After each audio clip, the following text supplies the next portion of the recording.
step into the day with the dawn ringing in my ears. Oh, well, I tune into my TV show. No better way, I gotta get myself into gear. Let's go. Oh, and I feel good today with my wake up in the morning espresso. I feel good today. It's my feel good breakfast show. Hey, very good morning to you, South Africa. Welcome to it. It is your feel-good breakfast show, Expresso, live right here on SABC3. Can you guys even cope with it? Can you believe it? It is Friday. Thank you so much for choosing to wake up with us and starting the day off on a really feel-good note. And it's going to be a feel-good show indeed, as is on any other day. Some Formula One action coming your way. And of course, our music act this morning is one to really seal the weekend and take us on an altitude of the ultimate feel-good. I'm talking about Paxton Philly. It's going to be really awesome. So I invite you to connect with us, watch the show, of course, through to 9 o'clock, but also connect with us on social media. Let us know what you're getting up to this weekend, how you're finding the show. Let us know how you're enjoying the music as it comes through from Paxton using that hashtag Expresso Show. It's going to be a fantastic one. My name is Thabiso Makubela, but it's time for us to meet the rest of the team this morning. Good morning. That would be us. We are the rest of the team. Graham Richards to the people out there. Leanne Williams, are you still getting dressed? You look gorgeous. Listen, this is why always looks gorgeous. Thank you it's so ridiculous, much, my darling. We're just, completing the look, just putting everything together. I'm loving the look, and we'll delve a little deeper into our vibe for the day. It's a Friday. It's a Friday. Thabiso seems a little too excited about the fact that it's a Friday, but all of you can take a little bit of hope in the fact that the weekend is around the corner, and we'll start those weekend vibes live on the show this morning. So awesome to have you join us. Let's help you get prepped, get dressed if you, like Leanne, are still busy getting dressed as we speak. It looks like a bit of a mixed bag weather-wise across the land. Let's start up in beautiful Jersey, sunny conditions with nice warm temperatures. I can just leave it there, but got those beautiful blue clear skies that you get in Jersey expected for the entire day. Little to no wind. Humidity remains low. Temperatures peaking around midday, decreasing towards the evening. What a way to start the weekend. Derbs, a little bit of rain. Sorry, shame. Times of clouds and sun with a passing shower in the afternoon just to refresh you. Cloud cover increasing towards the evening with occasional rain and mild temperatures. No rain is expected from tomorrow onwards. It's the weekend, baby, but expect a bit of humidity. We know how Derbs gets. PE, a bit of rain there as well, mainly cloudy conditions with brief morning showers to refresh you there, and a shower in spots as the day progresses. The evening approaching will have cloud cover decreasing with a northeasterly breeze, but be prepared for rain. It says exclamation mark. So I think brace yourself for a bit of a rainy weekend. And in Cape Town, partly sunny or partly cloudy, whichever you glass half full, glass half empty. Mainly sunny conditions with occasional morning fog. Towards the evening, the sky's going to clear. A southeasterly breeze expected for the duration of the day, but temperatures will become a little bit more chilly towards evening time. Ooh, just enough time to Netflix and chill. So yeah, what are you getting up to this weekend? You can connect with us on our social media platforms. What are you wearing today? Are you looking awesome? Are you going to go and slay? I know Leanne is going to slay. Listen, I'm just chilling out this morning. I like this. I like, it's just kind of a smart casual. You've got a smart pants on there. You've got a casual tee on, and then you've got your sneaks. This is perfect Friday attire. If you were going to. I don't think I have the ability to model.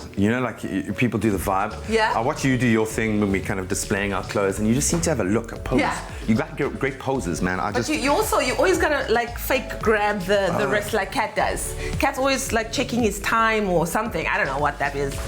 There we go. Lovely. That's the vibe, huh? All right. Well, mine is it's the wrap dress. Gorgeous, girl. It's the wrap dress. You know that I love it. It does all the right things in the right places.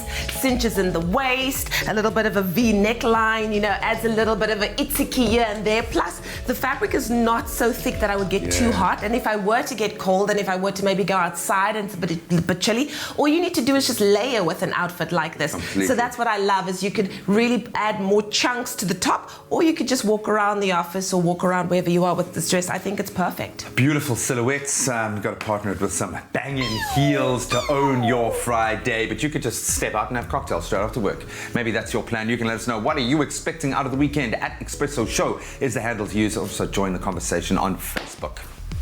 Oh, the team is looking absolutely stylish on this Friday morning here on your Feel Good Breakfast show. But of course, we have to set you up for a really good weekend by getting you started with a quote. And today's quote comes from a really incredible person. His name is Joseph Campbell, who was an American professor and writer who was best known for his work in fields of comparative mythology. And he's considered by some to be one of the most famous self-educators. Campbell developed a system of reading 9 hours a day, and that is really where his real education came from. And it sounds like this is definitely someone whose book of life you want to grab a quote out of. And here's the quote coming from. It says, "The goal of life is to make your heartbeat match the beat of the universe, to match your nature with nature." Wow. Let me say that again. The goal of life is to make your heartbeat match the beat of the universe, to match your nature with nature. Now take that and run with it this Friday, because it just says that each of us has a meaning that is just so deeply intertwined and sitting inside within us. And our job is to make sure that that meaning and that purpose comes through to life and is expressed in the most beautiful way in everything that we do. So take that, run with it, family. Here's time with the news now. Thank you so much, Tabiso. In the national news this morning, Police Minister Becky Cele announced last night that South African National Defence Force would join an operation today to clamp down on Cape Town's gang-infested areas. Public Enterprises Minister Pravin Gordhan says the term state capture does not cover the full extent of damage caused by looting at state-owned enterprises. Gordhan said all those responsible must be held to account. On the international front, the 10th edition of the Global Corruption Barometer Africa reveals that of the 47,000 citizens surveyed in the 35 African countries, more than half believe corruption is getting worse in their country. 59% think their government is doing badly at tackling corruption. A spacecraft of Japan's space agency JAXA has touched down on a faraway asteroid known as Ryugu, where it will collect space rock that may hold clues to how the solar system evolved. And then finally, there is no age limit to falling in love. 100-year-old John Cook and his new wife, 102-year-old Phyllis, who met in Ohio, USA assisted living facility, tied the knot last week after dating for about a year. John, who served in World War II, met Phyllis at the Kingston residence in Sylvania, and love soon blossomed. Phyllis and John spent time together eating and sitting in the sun every day, but each still has their own space living in separate apartments at the facility. Despite their age, the romance between the two has plenty of spark. When John was asked what he loves to do most with Phyllis, he answered, "I probably shouldn't talk about that." Ah, John, naughty, naughty. Well, it's time for us to take a look at what's happening in the world of sport. Here's Graham.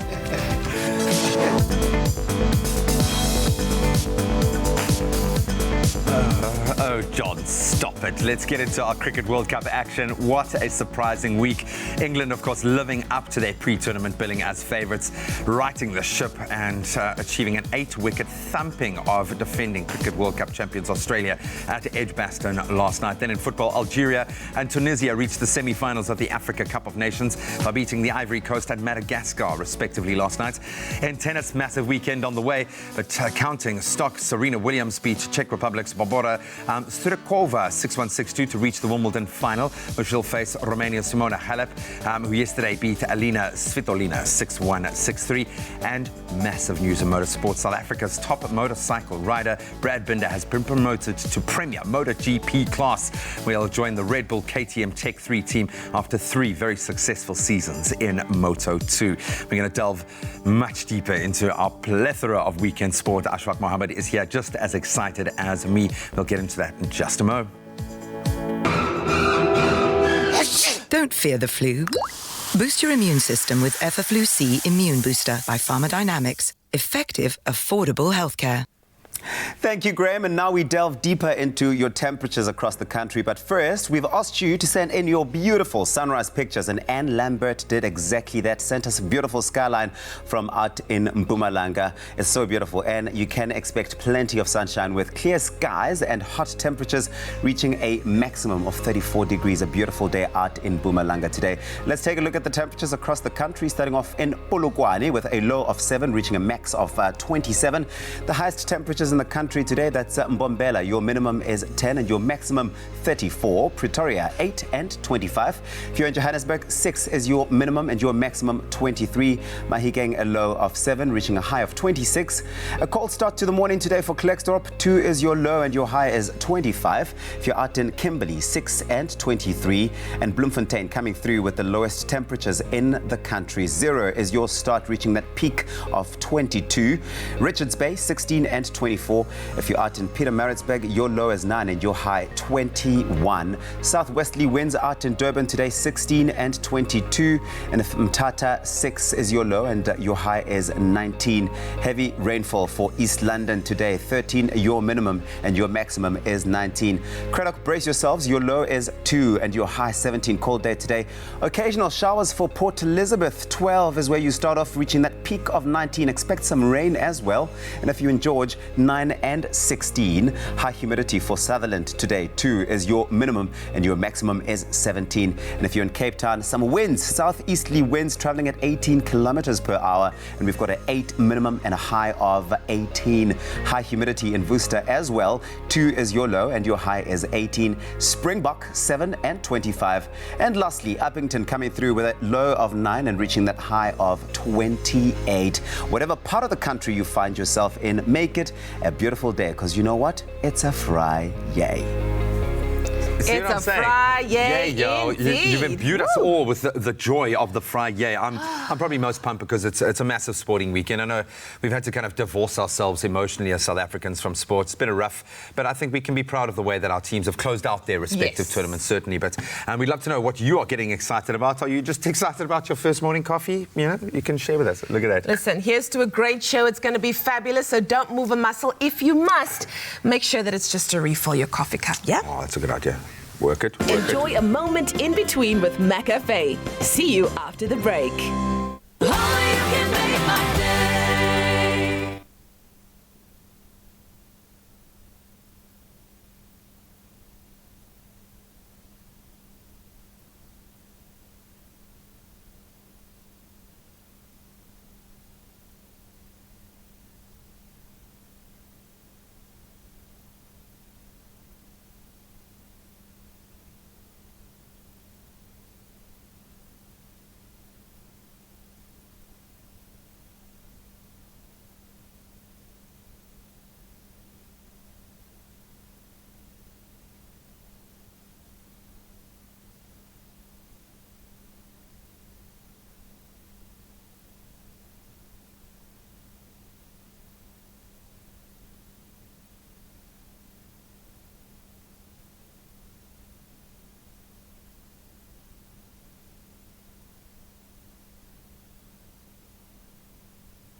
Welcome back, you beautiful souls. Time to get inspired with a weekend of semi-finals and finals. Some of the biggest sporting competitions across the globe are going to be culminating this weekend. We've got cricket, we've got Wimbledon, we've got the netball.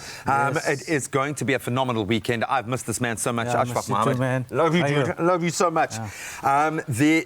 Just taking stock, obviously, of the week that's been frustrating. Yes, we know. I'm sure, like you're very emotionally invested in our sports teams, but we can be proud, I feel.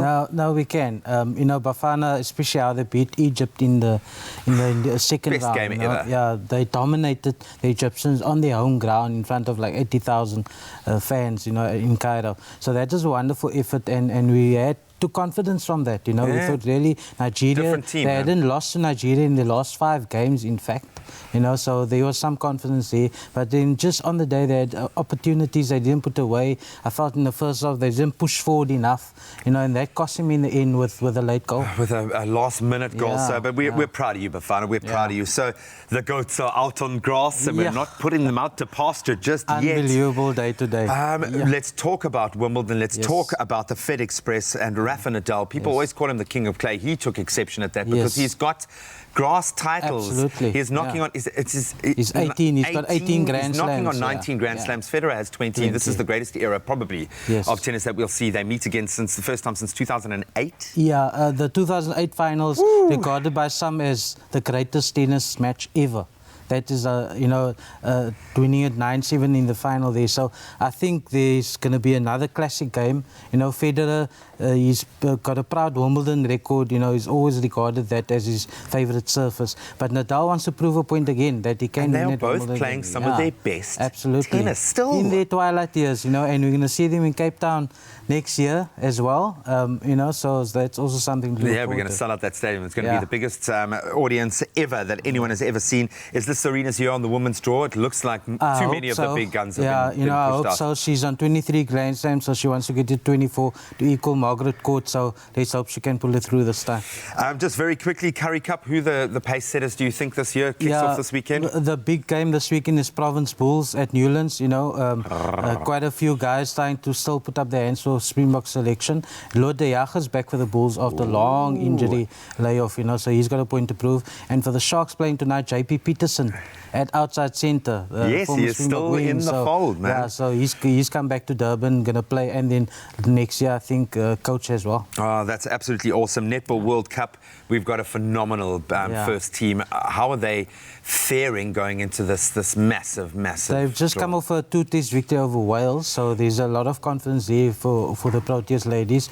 And they want to get to the next point now. They've ended 5th at the last World Cup, 5th at the Commonwealth Games, so this time hopefully they can bring home a medal. Underperforming. They were top 3 knocking on that door undoubtedly, but they can take it, and they kick off today against Trinidad and Tobago. Fiji tomorrow Sunday, it's up against Jamaica, so I don't know what's with the Caribbean hook up there. Then African Cup of Nations, I know obviously Bafana, we'll set aside that brilliant performance, but looking forward, Algeria pipping out Ivory Coast, Tunisia pipping out Madagascar, and we expected Senegal to beat Benin, and obviously Nigeria progressing last minute against South Africa.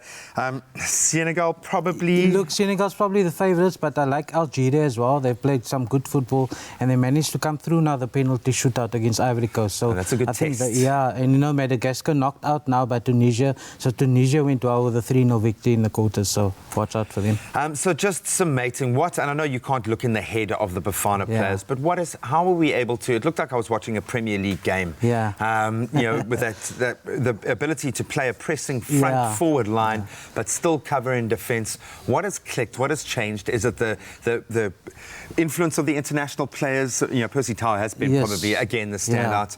Bongani has been amazing. There have been some real individual performances. What's clicked in your mind? Those guys going overseas has a huge difference because now they're exposed to different mentalities and belief as well, Coming up against someone like Mo Salah in the previous doesn't intimidate them, they can take them on, and I was a bit disappointed with that first half. half against Nigeria because they really didn't take the game to them. Second half, they fixed it, but it was almost like it was too late, you know. So they must really believe in themselves. They're going forward. They can take teams on. They don't need to just sit back and try and Can we do the tournament again? Now Now with this kind of confidence, can we start at the beginning again and just do a mulligan, just do a do-over? Well, the next one is World Cup qualifiers. Hopefully they take that forward. Touch wood, I don't want to jinx anything.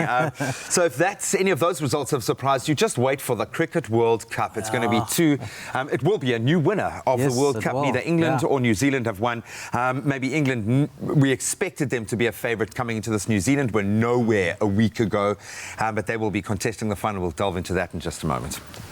Well, from all the action of the Cricket World Cup to this, if you've ever dreamt of going to the Rugby World Cup, then maybe just start dusting off your vuvuzela and be ready to go support our boys in green and gold. And your dreams are valid. That's why we're here, because Nedbank are offering their MasterCard card holders the chance to win in 2 big ways. Exactly. Firstly, you can win one of 9 exclusive experiences to the Rugby World Cup in Japan later this year, just by swiping, tapping or scanning your Nedbank MasterCard on a purchase of 700 Rand or more. The trip includes all airfare, accommodation, day tours, and of course, tickets to some of the biggest games in the Cup, including the semi-final and the final. Wow. Okay, secondly, if you are a Nedbank card holder and you also then must know that you have a chance to win this weekly Rugby World Cup hamper, which is valued at 3,000 Rand. It includes this Rugby World Cup ball, this one here, and the new 2019 Bok jersey, which is absolutely stylish and stunning. All you have to do is SMS Nedbank and your name and surname to 33728. Now, we have 8 of these to give away, so get your SMSs in. That's right. Now, if you are not a Nedbank card holder and you also want to get in on the action, well, all you have to do is sign up for a Nedbank account and you could be in the running to win that epic trip to the World Cup or win this weekly hamper. All you have to do is head to nedbank.co.za/bucket list to find the right account for you and get signed up in no time. Remember that terms and conditions do apply and can be found on expressoshow.com. Money.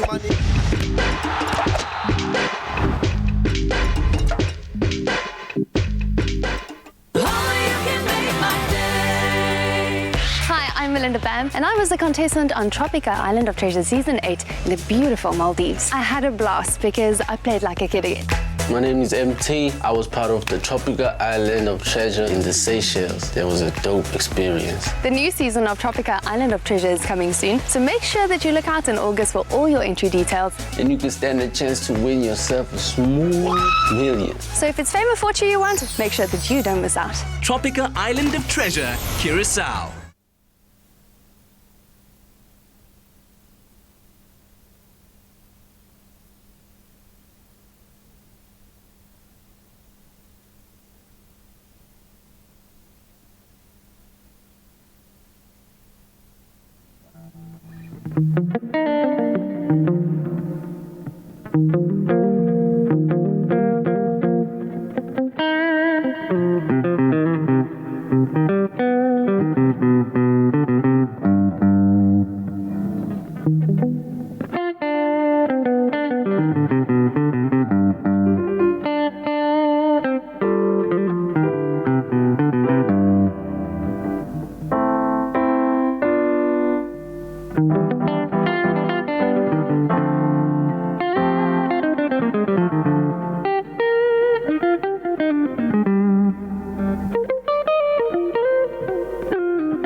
This. 1 2 1 2 1 2. This. This. This.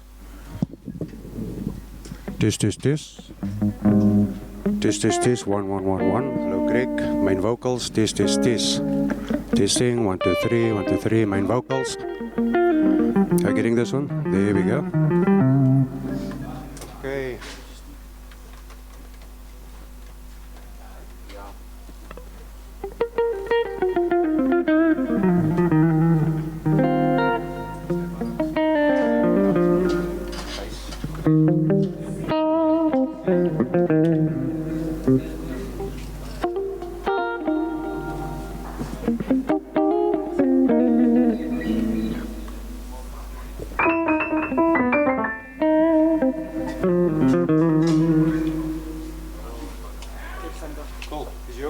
morning. What do you need on the check? Where's your check coming from there?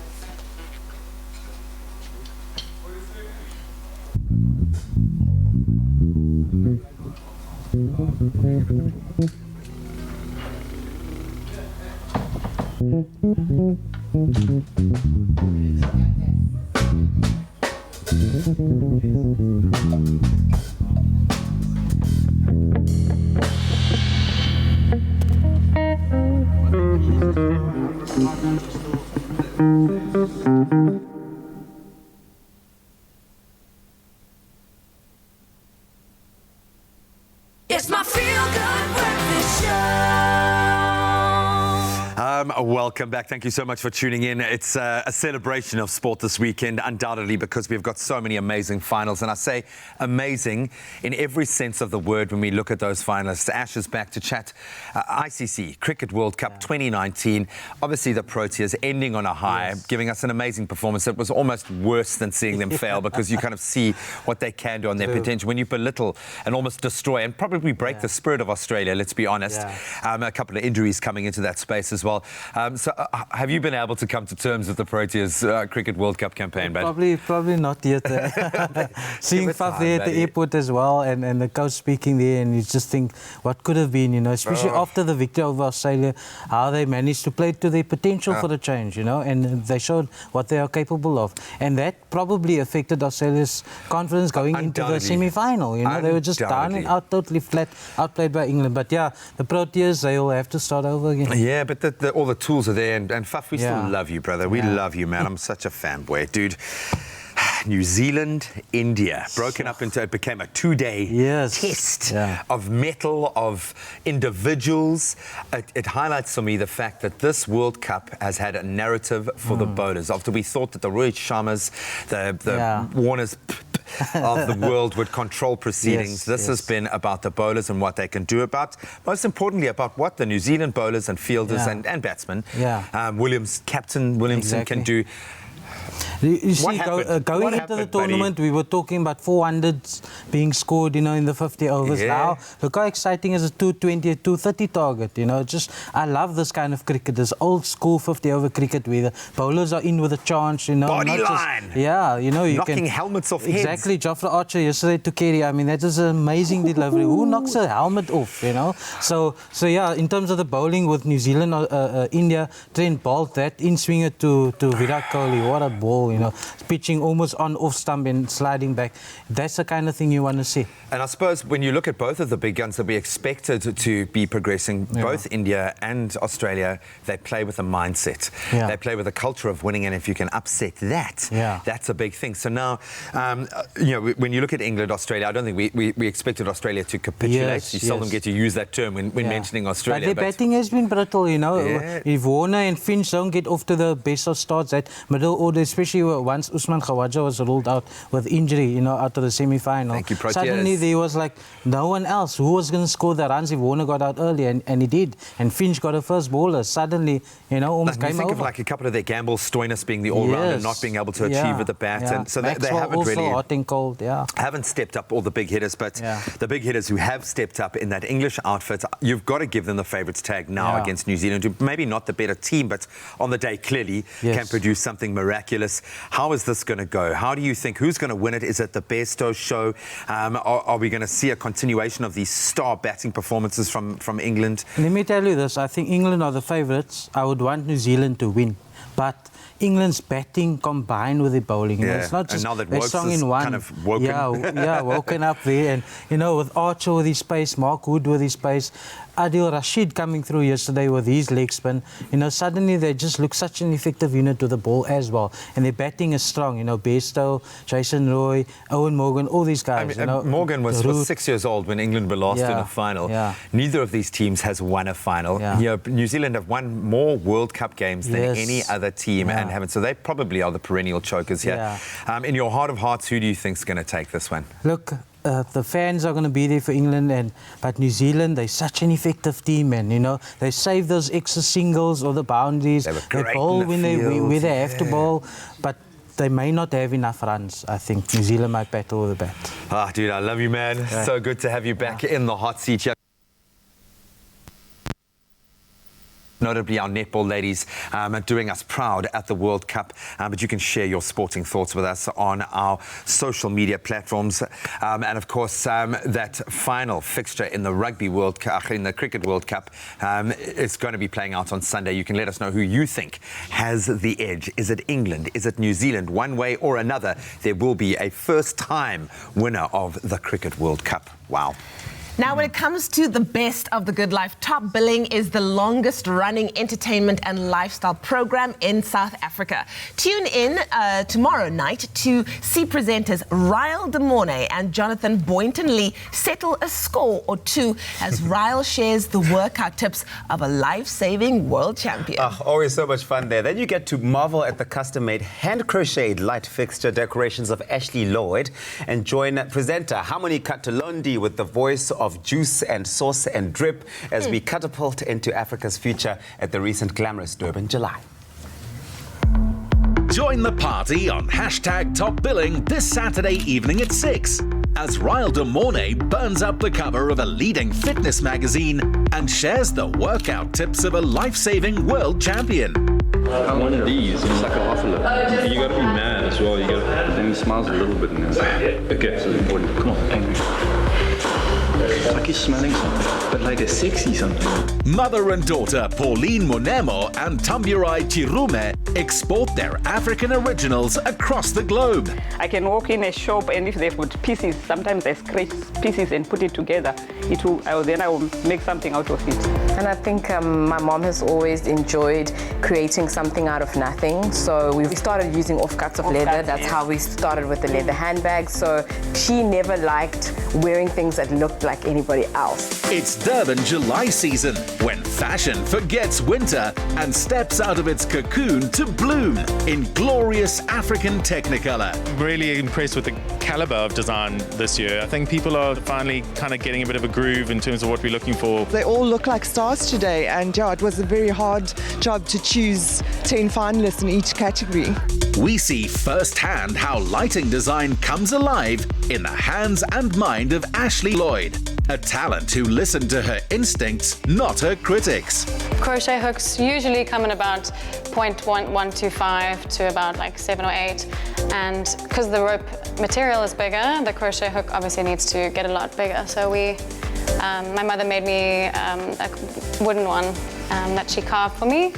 And yeah, that's what I use for all my main big projects. And we bring you the show from this Dolphin Coast home, where organic decor balances out the sleek modern lines in a tribute to the best of the good life. The cellar is one of my favorite spaces. Such a clever use of the space. It's a space where the owners have been able to put all their memorabilia that they've collected over the years. And it's a great spot to get your friends together and have a glass of wine. A Joburg couple build their weekend escape at the sea on Top Billing this Saturday evening at 6. Repeat midday Sunday on SABC3. The stage is yours.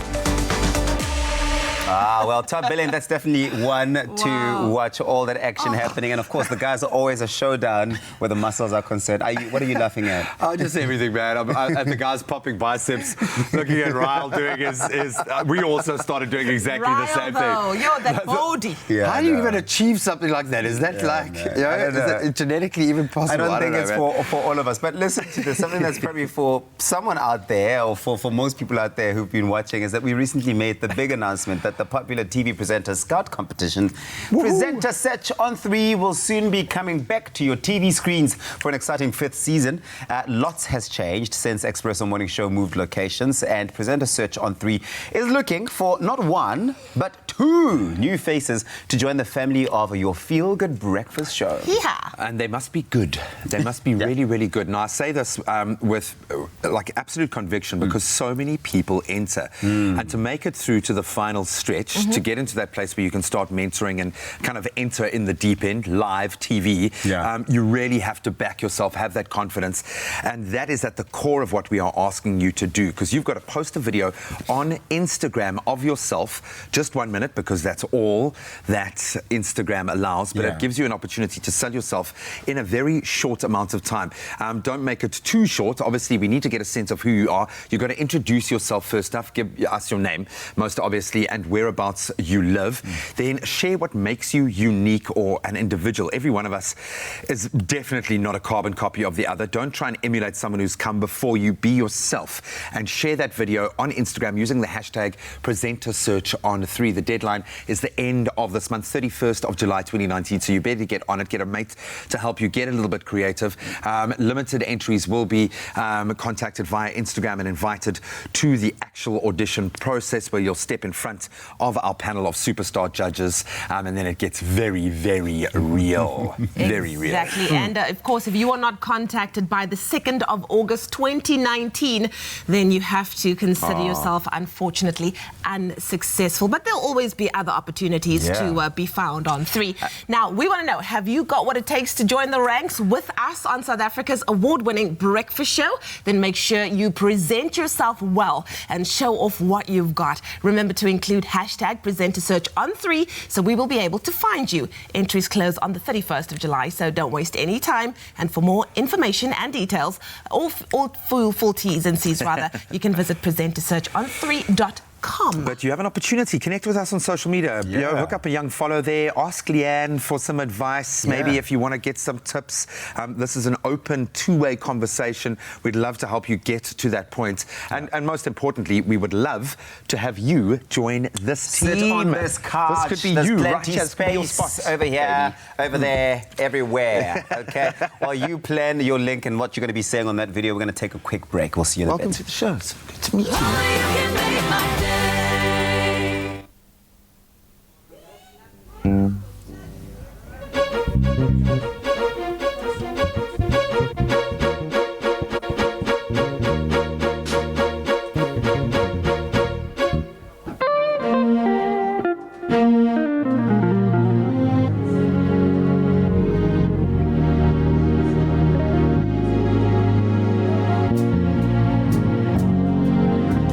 Oh, now they're singing to my song on the radio. I won't let anybody tell me that I cannot do it. And if you're still tripping on a tree, you'll be riding your bad vibes. I'll be riding unicorns. I'll be living my, I'll be living my best life. Oh, I'll be living my, I'll be living my, When I pull up, they will smile like your bestie, but they're wolf in sheep's clothing. Don't feed the animals every piece of your mind. Don't ever give them your time, cause they wanna run with you now that you're first place. Forgetting the things that they say that they'll never say to your face. Ring, ring, ring, hey, my tongue is ringing. I'll open the door, woo, look who's standing in front of me now. The table's turned around, I still give it to you, unlike you. I see potential in making and sharing many opportunities, They were stomping on my yes with the big no. Now they're singing to my song on the radio. Summer, I won't let anybody tell me that I cannot do it.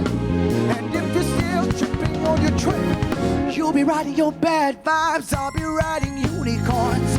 I'll be living my head. I'll be living my best life. I'll be living my, I'll be living my best life. I'll be living my, sing it with me. Living my, I'll be living my best life. I'll be living my.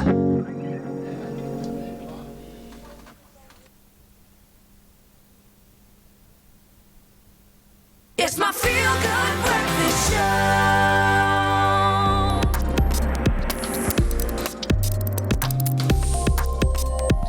Let's take on Tech on Tech.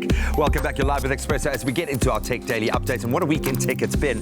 Certainly from a South African perspective, earlier this week, Google made a, I suppose, surprise announcement that its Translate app can now translate written sentences in Afrikaans, Sesotho, isiXhosa, and Zulu when captured by a smartphone camera. Here to talk about the impact of it and how it all works, unpack it for us, is our resident tech expert, Brian Smith. Brian, love having you here because you help to expand. You make us look more intelligent, basically, which we love. And now all South Africans are going to look more intelligent because we have this incredible tool, which might sound rudimentary, but we are capturing something with a smartphone and it's recognizing words, and this is pretty awesome. So first of all, how does it work?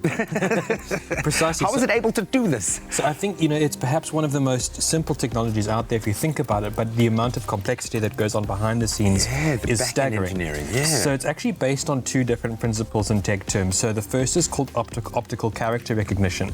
And essentially what that means is that researchers are able to create models over time that help smartphone cameras and software systems understand text symbols. So for example, the alphabet as we would know it, or if you're in a foreign language, that language is alphabet.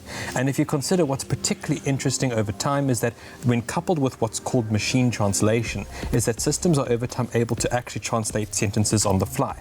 And that might sound simple, but if you consider the differences and nuances in languages, man.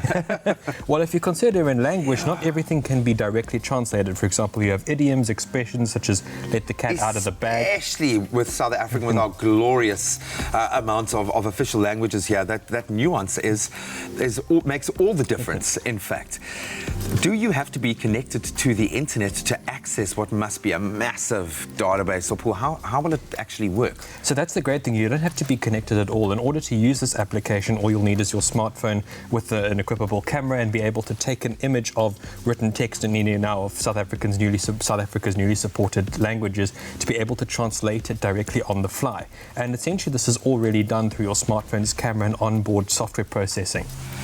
How far we have come, dude. How far we have come. So how do we activate this? What do we need on our smartphone? What app or how do we prep the little genius device to be able to get translating? So the good news is that if you have a modern smartphone, you can actually already do this. So the app is now available and is rolling out around the world, so you should be able to access it as soon as today. All you'll need essentially is an Android smartphone running essentially the latest version of the operating system from Android 7 and above, and then as well an iPhone or an iOS system running a similar operating system. I love it. It's so nice. I mean, we've seen a lot of useful apps, but and useful functions come out, but a lot of it seems to be more on the fluffy side or the entertainment side. To have something that is what is going to be that useful and just means so much, I think, from a South African perspective. Really awesome stuff, man. Brian, thank you so much. Or you can get out there and start translating as we speak. Go and get your phone prepped, and maybe you can start sending us messages on our social media platforms in a myriad of different languages now. We absolutely love it. Sasco, baking together since 1930. Well, it's time to get into our favorite part of our Expresso kitchen and make some delicious treats on this wonderful Friday morning. Now, cold winter weather makes us want to stay in and cook and bake to our heart's content. Winter's also a time to indulge in delicious baked treats as we gather with family and friends.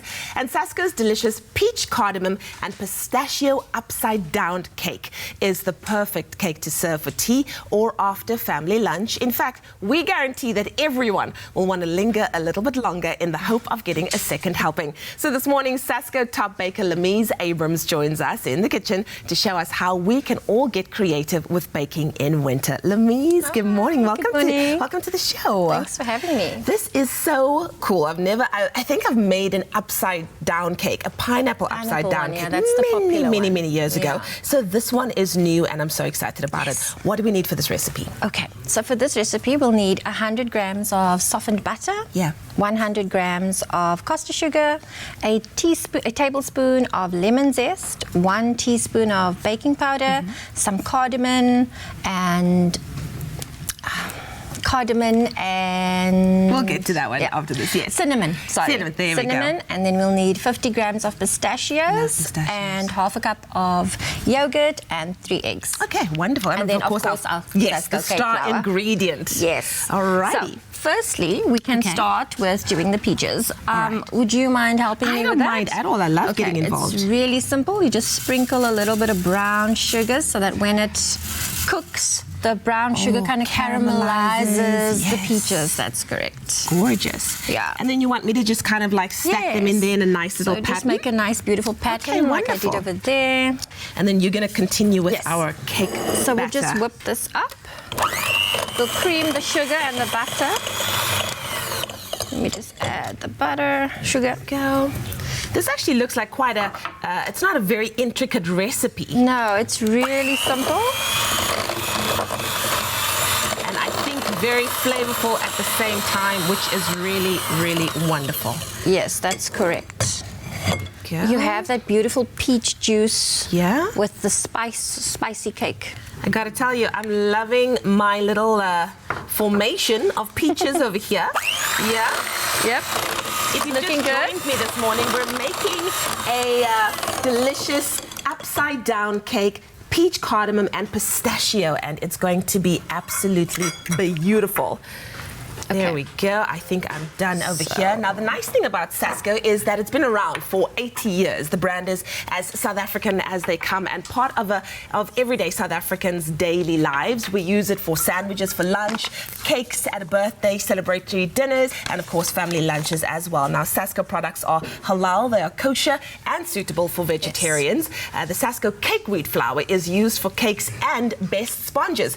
And you can get very creative in the kitchen this winter using Sasko cake wheat flour in sweet and savory dishes as well, which we love. How is our batter coming along? It's coming on great. Very nice. Okay, so we're almost done. Yes. So lastly, we'll just need to add our 50 grams of pistachio. I love the fact that it's inside the batter as well, because it's going to give you that texture crunch, and crunch, and maybe such a big surprise when you bite into it because you're not expecting it.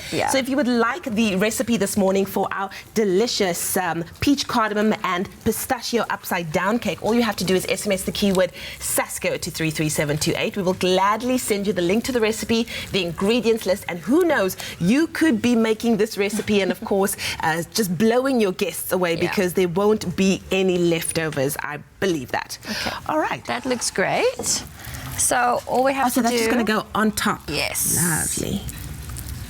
How long would we be baking this for? So you'll just preheat your oven before you get started on the batter, and then you'll basically bake it for like 35-40 minutes. Okay, on what heat? On 180. On 180 degrees. Yes. Well, if you want to take a look at how we made this delicious upside down cake, well then, take a look at these. Winter is a time to indulge in delicious baked treats as you gather with family and friends. Sasko's delicious peach, cardamom and pistachio upside down cake will have you lingering longer around the dining table, sharing stories and making memories.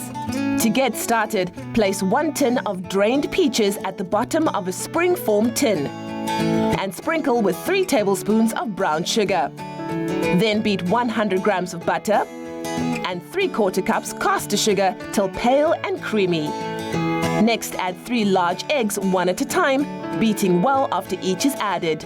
Add 50 grams crushed pistachio, 1 cup of Sasko cake wheat flour, 1 teaspoon cardamom, and 1 teaspoon cinnamon. Fold to combine. Then add 1 tablespoon of orange zest and 1/2 cup of full cream plain yogurt. Fold until well combined. Bake at 180 degrees Celsius for 40 to 45 minutes.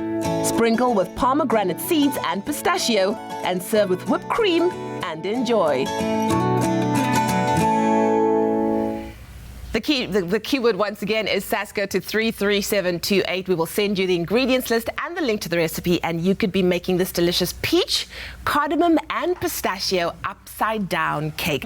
Lamise, you have done the most. It looks amazing. Are we going to do some final garnishing? Can I pass it over to you? Thank you. There we go. Ta-da-da. And I know there are some hungry gentlemen in the kitchen, so we have to make sure that we finish this up so that we blow them away. So to decorate, I basically just added a few pistachios, as well as some pomegranate seeds, and then just a few edible rosebuds. Wonderful. Just to give it something to make it really pretty and... Looks delicious. Sasco to 33728. Do you want... Sasco, baking together since 1930. Ta-da! We're done and we're ready to taste. We got to taste. Shall we get the guys in? Where are the boys? Huh? Do you want to get There we go. knife for me over Johnny, there? into the kitchen. Yeah, there you go. Hello, boys. Say hi to the ladies. Hello. Good morning, Tubby. So Goodness gracious, guys. Did you make this your very selves in 5 minutes? Because That would be amazing. You said that your guests are going to love it, and trust me, there'll be nothing left. And I looked at it from a distance, and I thought that was definitely not a lie, because I don't think there's going to be much left after this. Look. And then just a little bit of... It's almost so pretty. You kind of don't want to mess with it. Wow. Who's going to do the... To be honest. We'll see after the break. What?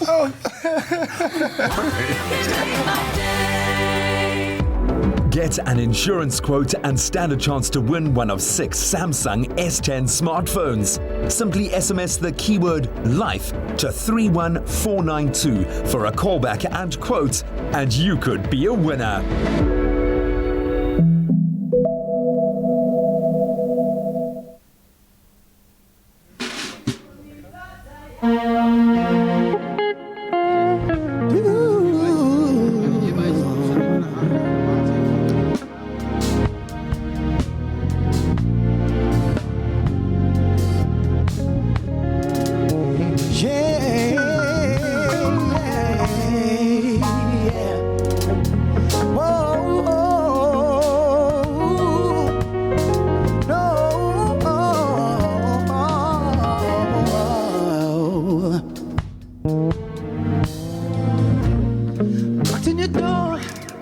Nobody opened, my heart on the floor.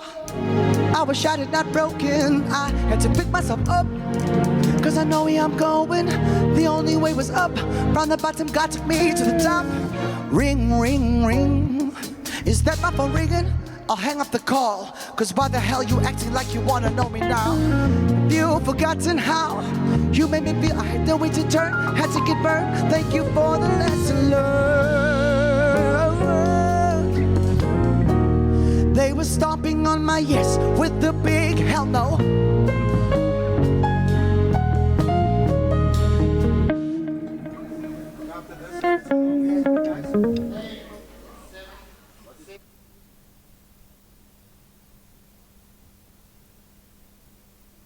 It's my feel-good breakfast show. Welcome back to your Feel Good Breakfast Show. It's Expresso right here on SABC3. Now our next guest is a South African literary icon that's been gracing us with her writing and performing on stage and screen for over 34 years. Now she is well known for her role as a freedom fighter during apartheid, as well as being an award-winning actress, storyteller, poet, playwright, director and author. Please help me give a very big welcome to the one and only Decadent. Come on, everybody. Wow, 34 years. 34 years and looking better than ever. Absolutely. How do you doing manage to keep this energy, this passion, the zest for life? You're literally glowing right now. You want the secret? Tell us. Give I'm it. just telling you, not everybody. Fountain of youth. Give it to us. I live on vitamin G. Oh, vitamin God. Vitamin gratitude. Okay, that too. Vitamin gratitude. Big time. I live on vitamin G. Anything, hey? Yeah, there's so much to be grateful for. Yeah. You can spend your life moaning, and moaning can become an art form. Yeah. Moaning. That's but true. for me, there's so much to be grateful for. I live on vitamin G. There is such a power in having an attitude of gratitude, and you can see it throughout your career. I mean, you have had a career that spans 34 years. Yes. You are an activist, poet, playwright, director. What connected you from the start to storytelling? I think I was connected to poetry, first of all, and I loved performance poetry. Yeah. And seeing a traditional imbongi in the Eastern Cape set me off. Wow. And I always thought I would be a writer, and that's about it. I never imagined all the other things that were going to happen in my life. And living theatre, full-time theatre to full-time storytelling was like a transition that changed everything in my life. Yeah. I think it became a calling. Storytelling became a calling for me. And I don't only tell stories to the very young ones and to high schools, to universities, to businesses, big businesses. I do all kinds of events through this art of storytelling. It's so pliable. It's so flexible, and different languages and the way you express different messages. And talk to people about something that could have been a serious speech, a PowerPoint presentation. Just plug it into somebody's brain once and for all. Yeah, I love it that as a child that was a pivotal moment for you that you never let go of. And I think for so many young people, they have moments like that, but they don't know that they can actually make a life out of being passionate about something that they experienced as a child. I'm very lucky. I know how lucky I am by being able to do the kind of work that I do, and it brings me so much joy. And also to be able to inspire others. One of the most asked questions, why do you tell stories? I always reply same way every week, every month, every year. I tell stories in order to wake up stories in other people. If I do that, it's mission accomplished. Yeah, and stories are so important. I think every single one of us as human beings are innate storytellers. Every living being. And it's so powerful that you kind of created this and continue to make people happy, especially when it comes to children specifically. Why do you think reading is so important in a young child's life and continuing to motivate children to read? I think both the telling of the stories or hearing stories or reading, they go hand in hand. That gift of being able to read and write is something that sets you off, you know, for the rest of your life, because no matter how many opportunities are out there, no matter how many of these gadgets come out and then the new one and then the upgraded one, if you can't read, you can't use them. So the art of reading is so important. And it's like the gym to the bodybuilder. Yeah, that's so true. If they don't like the gym, they can't make it. And so if we don't like reading, there's a lot that we cannot achieve or access information that we need for any career that we want. Exactly. It opens a portal to a whole nother world. That's a fact. You know, so that is wonderful. I wish that I'd caught on to that. I only realized in later life how important it was. Had I begun to have a love for it at a younger age, who knows what could have happened. I think children who have the privilege to be able to have someone reading to them, igniting that fire of wanting to read for themselves. Once that fire is ignited, it can never be, you know, can never be extinguished. So it's extremely important. Be extinguished. Tina Mhlope, everybody, on your Feel Good Breakfast Show. I know Tabiso is so excited. Where's my son? Where's my son anyway? He's obviously sitting over there. He's going to come give you a very big hug. Really? We are so happy to have Tina in studio with us this morning. She's not going anywhere. A little bit later, we're going to catch up with her again alongside Joanne DeVet from McDonald's, where we take a closer look at a global literacy initiative that is making the happy meal a lot happier.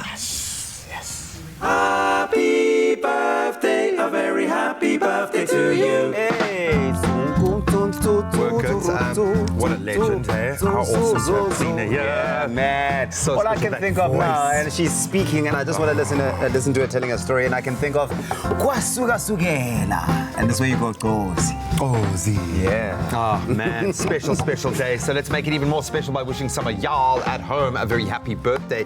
We got a lot to get through. Let's crack on, buddy. Yes, that's right. We would like to send a special birthday wish to Georgina. Happy birthday. May God bless you with more and many more years and more than you can imagine. Love you lots. This is from your loved ones. Happy birthday, Georgina. And then a very happy birthday to twins Akita and Ahana. Some love. Oh, look at that. So cute. Well, they turn 1 today. Happy first birthday, guys. You have both brought so much joy and so much love to your family. This is from your loving grandparents, Geeta and Prakash Maharaj out in Umzintoti. Then we'd like to wish beautiful Lavine Davia happy birthday. She's turning 5 years old today. Hope you have an awesome day. That's from your daddy and your mommy, Lavine. Happy birthday, girls. Then Jessica wants to please send a birthday wish for her boyfriend of 5 years. years, Yanni. Hope you have an awesome day and thank you for being in my life and loving me the way that you do. You are the best, she says emphatically. Absolutely love that. That's beautiful. Look at that. And then it's also a 10th birthday. We've got a 10th birthday in the house. Yes. Yeah. Guess who's turning 10? The guy in the front on that picture. And his name is Sahil. They say here, we are so proud of the charming, witty and positive boy that you've turned out to be. Love you lots. This is from Mum, Dad, grandparents and Blaze. Happy birthday, man. Blaze. Blaze. And Sahil, happy birthday. Happy 8th birthday to Luke Mentor. Lots of love from Auntie Debbie and the whole family. They're out in Portland. Happy birthday, Luke. Look at the size of that dog. I know. Oh, you're a lucky boy, Luke. There's another one here. It says, happy birthday, Leah Rose. May God keep blessing you more and more. This is from Elise, Marius, and kids. Happy birthday, Leah Rose. And then happy birthday to Keegan Marcus from Ravensmean, turning 18 years old today. Buddy, enjoy it. Lots of love coming your way from your family and friends. Hope you have a blast this weekend. Then a happy birthday to Aldine Naidu, who's turning 19 years old today. May he be blessed with many more years to come. I love you lots, brother. I wouldn't want to replace you for anyone else in the world. And that's coming from your family. And then lastly, today is Matthew's 14th birthday. Happy birthday, Matthew. Happy birthday, Matt. You're Matty. We wish you a wonderful and exciting day. Enjoy, have fun, all the best for this term of school as well. And that's from your very loving mommy. Happy birthday to all of you. Hope you're feeling super special today. Yeah, absolutely. We love sharing your birthdays with you. We love celebrating these with you. And if you have anyone celebrating a birthday that you want to wish well on your Feel Good Breakfast show, we are waiting on standby. We love seeing your videos. WhatsApp those to us. It's 071-640-6551. That's 071-640-6551. And of course, you can still send those emails through with a picture and details of whoever's celebrating their birthdays to birthdays@cardova.tv. But sing a song. And and make yourself famous, man. We'd love to hear from you, but happy birthday. Happy birthday. Gang. In the national news this morning, the South African National Defence Force will join an operation tomorrow to clamp down on Cape Town's gang-infested areas. Police Minister Bheki Cele announced last night. He made the announcement towards the end of his budget speech. He said after last weekend, when 13 people were killed in 24 hours in Philippi, he spoke with the Minister of Defence, Nosiviwe Mapisa-Nqakula. They concluded that this state of affairs could not be allowed to continue. Then they approached President Cyril Ramaphosa for extra deployment in the form of the SANDF. Public Enterprises Minister Pravin Gordhan says the term state capture does not cover the full extent of the damage caused by looting at state-owned enterprises. Briefing the media ahead of his department's budget vote in Parliament, Gordhan said that all those responsible must be held to account. He said there had been close to 3,000 forensic reports related to corrupt activities in SOEs. Gordhan added that his department will work to appoint independent boards at all SOEs, and they would be expected to present comprehensive plans to ensure the enterprise's financial stability. On the international front, the 10th edition of the Global Corruption Barometer Africa reveals that of the 47,000 citizens surveyed in 35 African countries, more than half believe corruption is getting worse in their country, and 59% think their government is doing badly at tackling corruption. In South Africa, a staggering 70% believe that the government is not doing enough to curb corruption.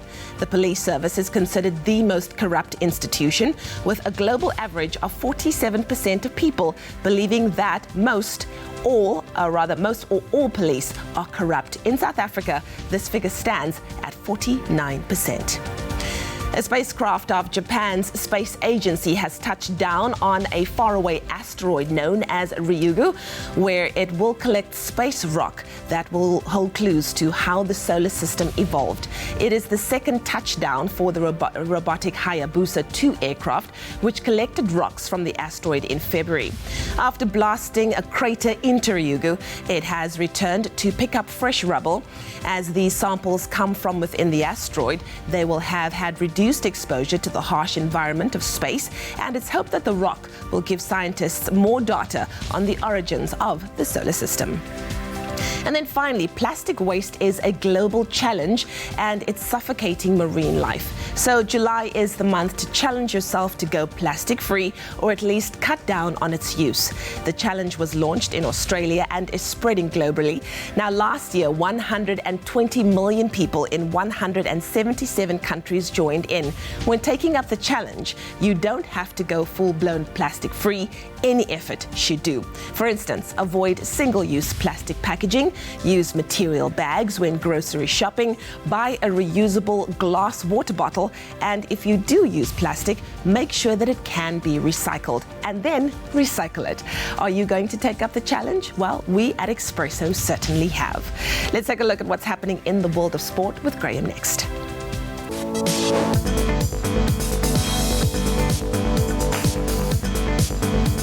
What a week in sport it's been. England living up to their pre-tournament billing as favourites with an 8-wicket thumping over defending Cricket World Cup champions Australia. That taking place at Edgbaston last night. The Aussies won the toss, chose to bat first, with Steve Smith helping his team to just 223 by hitting 85 from 119 deliveries. But he was the only batsman who fired on the day. England easily chasing down their score in 32.1 overs with the top order batsman starring yet again for their team. So this will be the first time in 27 years that England has made the final where they'll face off against New Zealand on Sunday. Neither team has won the tournament. Then on the footballing front, Algeria and Tunisia reached the semi-finals of the Africa Cup of Nations by beating Ivory Coast and Madagascar, respectively, last night. Algeria beating the Ivorians 4-3 on penalties following a 1-1 draw after extra time. That while Tunisia beat rank outsiders Madagascar 3-0 to claim the win and, of course, earn their spot in the last four. So the first semi-final will now see probably the tournament favourite Senegal take on Tunisia, and Nigeria will face Algeria. Some pretty big encounters taking place on a Sunday.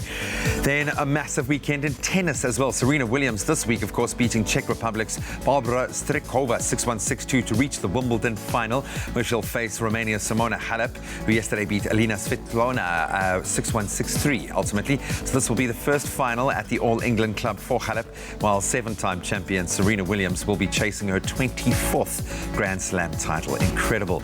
Romanian tennis players won just one of her 10 meetings with Williams, coming at the WTA finals in 2014. Then some big news from a South African perspective in motorsport. South Africa's top bike rider, undoubtedly Brad Binder, has been promoted to Premier MotoGP class, but he'll join the Red Bull KTM Tech 3 team. That was after 3 very successful seasons in Moto2. The South African made his Grand Prix debut back in 2011, won 7 races and finished off with the podium just 4 times on his way to claiming the 2016 Moto3 World Championship.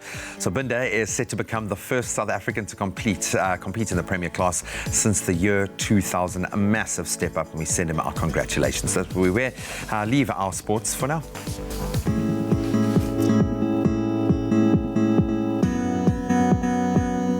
Thank you, Graham. It's just after 7 o'clock, peak hour traffic across the country, but let's give an update, starting off in Gauteng, out in Sandton, where there has been an accident on the Greyston Drive before Catherine Street. Traffic is building up in both directions, so please do make use of an alternative route this morning. If you are in the Western Cape, out in Khayelitsha, on the N2 inbound, there has been a multi-vehicle accident after Mew Way Road obstructing the right lane, so please do approach with caution. Metro Rail train updates out in Captain's Clip. All those trains will terminate at Philippi until further notice due to vandalism at Captain's Clip. Commuters are advised to please make use of an alternative mode of transport this morning. That's where we leave it for now. Here is Leanne with an update on the weather.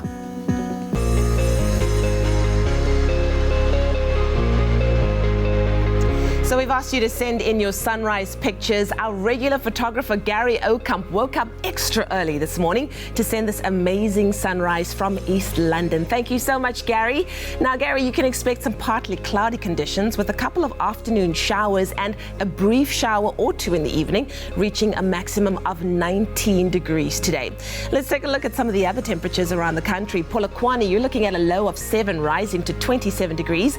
The highest temperature in the country is for Mbombela today, with a low of 10, reaching 34 degrees. Pretoria 8, rising to 25. Johannesburg 6, reaching 23. Mahikeng, a low of 7, rising to 26. There's a very cold start to the morning for Klerksdorp, with a low of 2, rising to 25 degrees.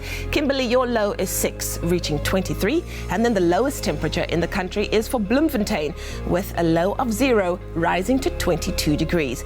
Richards Bay 16, reaching 24. Pietermaritzburg 9, 9, 21. There's also a southwesterly wind of 22 kilometers per hour for Durban, 16 reaching 22 degrees.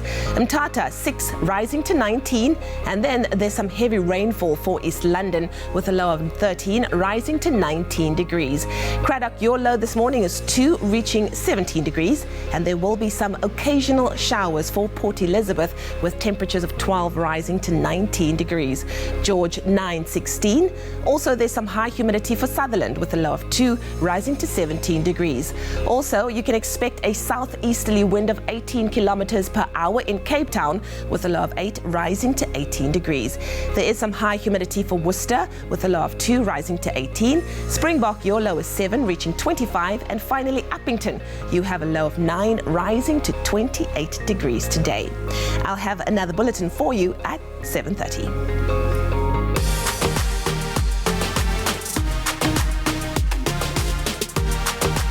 Master your look with Big Flex.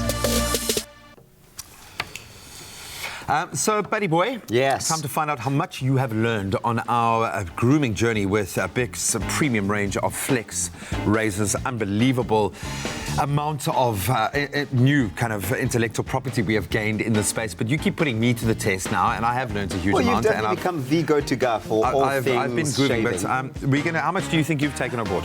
Every day I've been taking notes. Hopefully I've picked up we shall find out, a few buddy. points there. Now we're going to have a little bit of fun, yeah, an opportunity for you guys at home to continue your education, a lightning round of fact or fiction, where we round up a lot of what we have learned this week, some of those main pointers. So I'm going to give you a grooming statement, and you're going to tell me whether it's fact or fiction. Are you ready? Perfect. I'm on standby.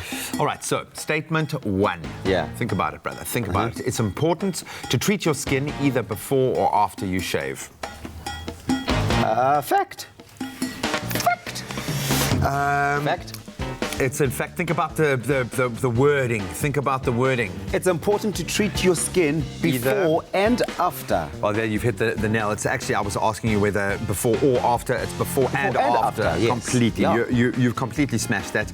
Take the time, look after your skin. You need to warm up that face beforehand, but you need to use the cold water and use that. So you've got to do it before and after. The faster you shave, the less likely you are to irritate your skin. Does that make sense to you? That totally does make sense. Thank you. Well, you're a liar. Okay, no, that's fiction, man. Take the time. You've got to take the time. Don't be lazy. Your skin needs that extra time, and if you shave too fast, you might actually irritate the skin a little bit more. So take the time, do it meticulously. It's your face. Care about it. Look at that beautiful face, man. You don't want to mess with it, okay? And you are also more likely to get a bit clumsy if you're shaving fast, and that's where the Nixon cuts is walking around with little dots of paper on. It's no good. Statement 3. Yeah. Stretching out your skin while shaving creates a good, smooth surface for the blade or blades. Fact. Hey? Yeah? Boom. Yeah. Well done. Love that. No, completely. And it's a great way because, obviously the contours of your face can be a little bit difficult to get around. It's hard to reach areas. And the key is to make yourself look really ridiculous while you're doing it. And that's I've discovered that, obviously on camera. But yeah, it's a great way to get the perfect straight, flat surface to be able to let the blade do its best work. Then, another statement coming away is if you nick yourself, cover the cut immediately with shaving cream. Huh? That's a trick question. Why so? Fiction. Surely? Hey? Yes, it is fiction. Yeah, Congratulations. yeah. Using aftershaves that contain certain alcohol is obviously bad for the skin. It's going to burn the... we'll just wait before we get onto that. But putting the shaving cream on is obviously there to create a barrier and protect the skin. Yeah. But you want to be able to just blot it a little bit if there is any blood in that space. But don't put anything else to irritate the skin there. Just wash it with a little bit of water and let that take its course. Don't try and disinfect it with something, and certainly don't use, and this is a clue to your next one, maybe use an antiseptic, but not necessarily the kind of products that come with the razor. Basically, no methylated spirits. Okay, now our statement 5. Using aftershaves that contain alcohol is bad for the skin. Well, true. Hey? Yeah? Yeah? You are completely right. It is a fact. It dries out your skin, leaving it itchy and irritating. We spoke so much about keeping the pH balance on your skin. Make sure that you don't use a harsh soap beforehand, and watch out. The alcohol was used in days gone by to clean the skin or disinfect. But a nice disinfectant cream is all you need in such a space. But use something that's with an aloe vera, something that's going to restore the pH balance in your skin. Well done, man. I think you smashed it. You did incredibly well. Big's premium collection of Flex disposable razors is the most cost-effective way to get a quality shave, and that's a fact that you can always rely on. Purchase your Big Flex razor at leading local retailers and learn more about the product at za.bigworld.com. We will let you ponder that for just a moment, maybe squeeze in not too quick a shave, but we'll see you on the other side of a quick break. With Big Flex shavers, you could win Superbalist vouchers worth R1,000 every day until the 12th of August. Purchase any Big Flex shaver, take a pic of your till slip, and WhatsApp it to 082-255-3706 to stand a chance of winning one of 60 R1,000 Superbalist vouchers. Even better, winners will receive their Superbalist vouchers instantly. For further details, visit our Facebook page at Big SA Shavers. T's and C's apply. Cadbury Dairy Milk shines a light on the generosity alive in each of us. Bring your old toys to any of Cadbury Dairy Milk's pop-up Little Generosity shops in major centres this winter and receive a slab of Cadbury Dairy Milk chocolate. Get to Cape Town's Canal Walk Little Generosity shop from the 19th of July to the 5th of August with your toys, and let's inspire a little more Cadbury Dairy Milk goodness in the world.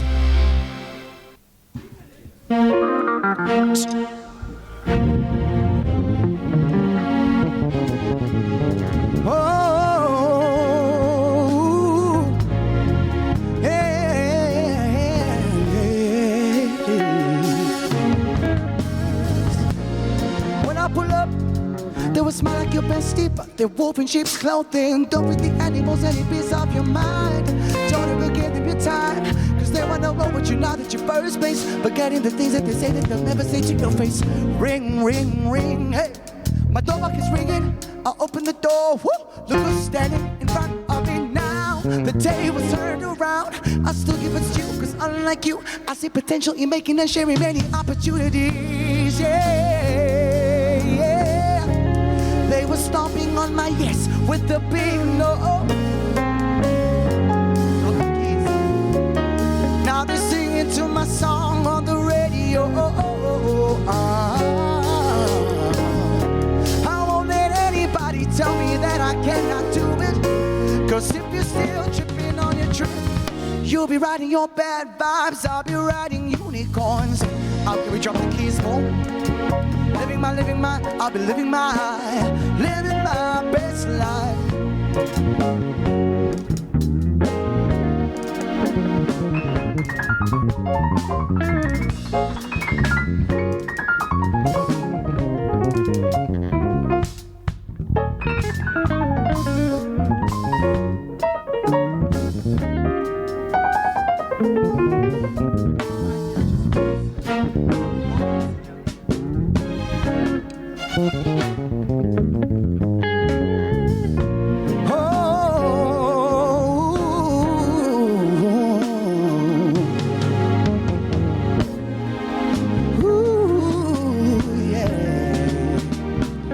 Drop them a lot more.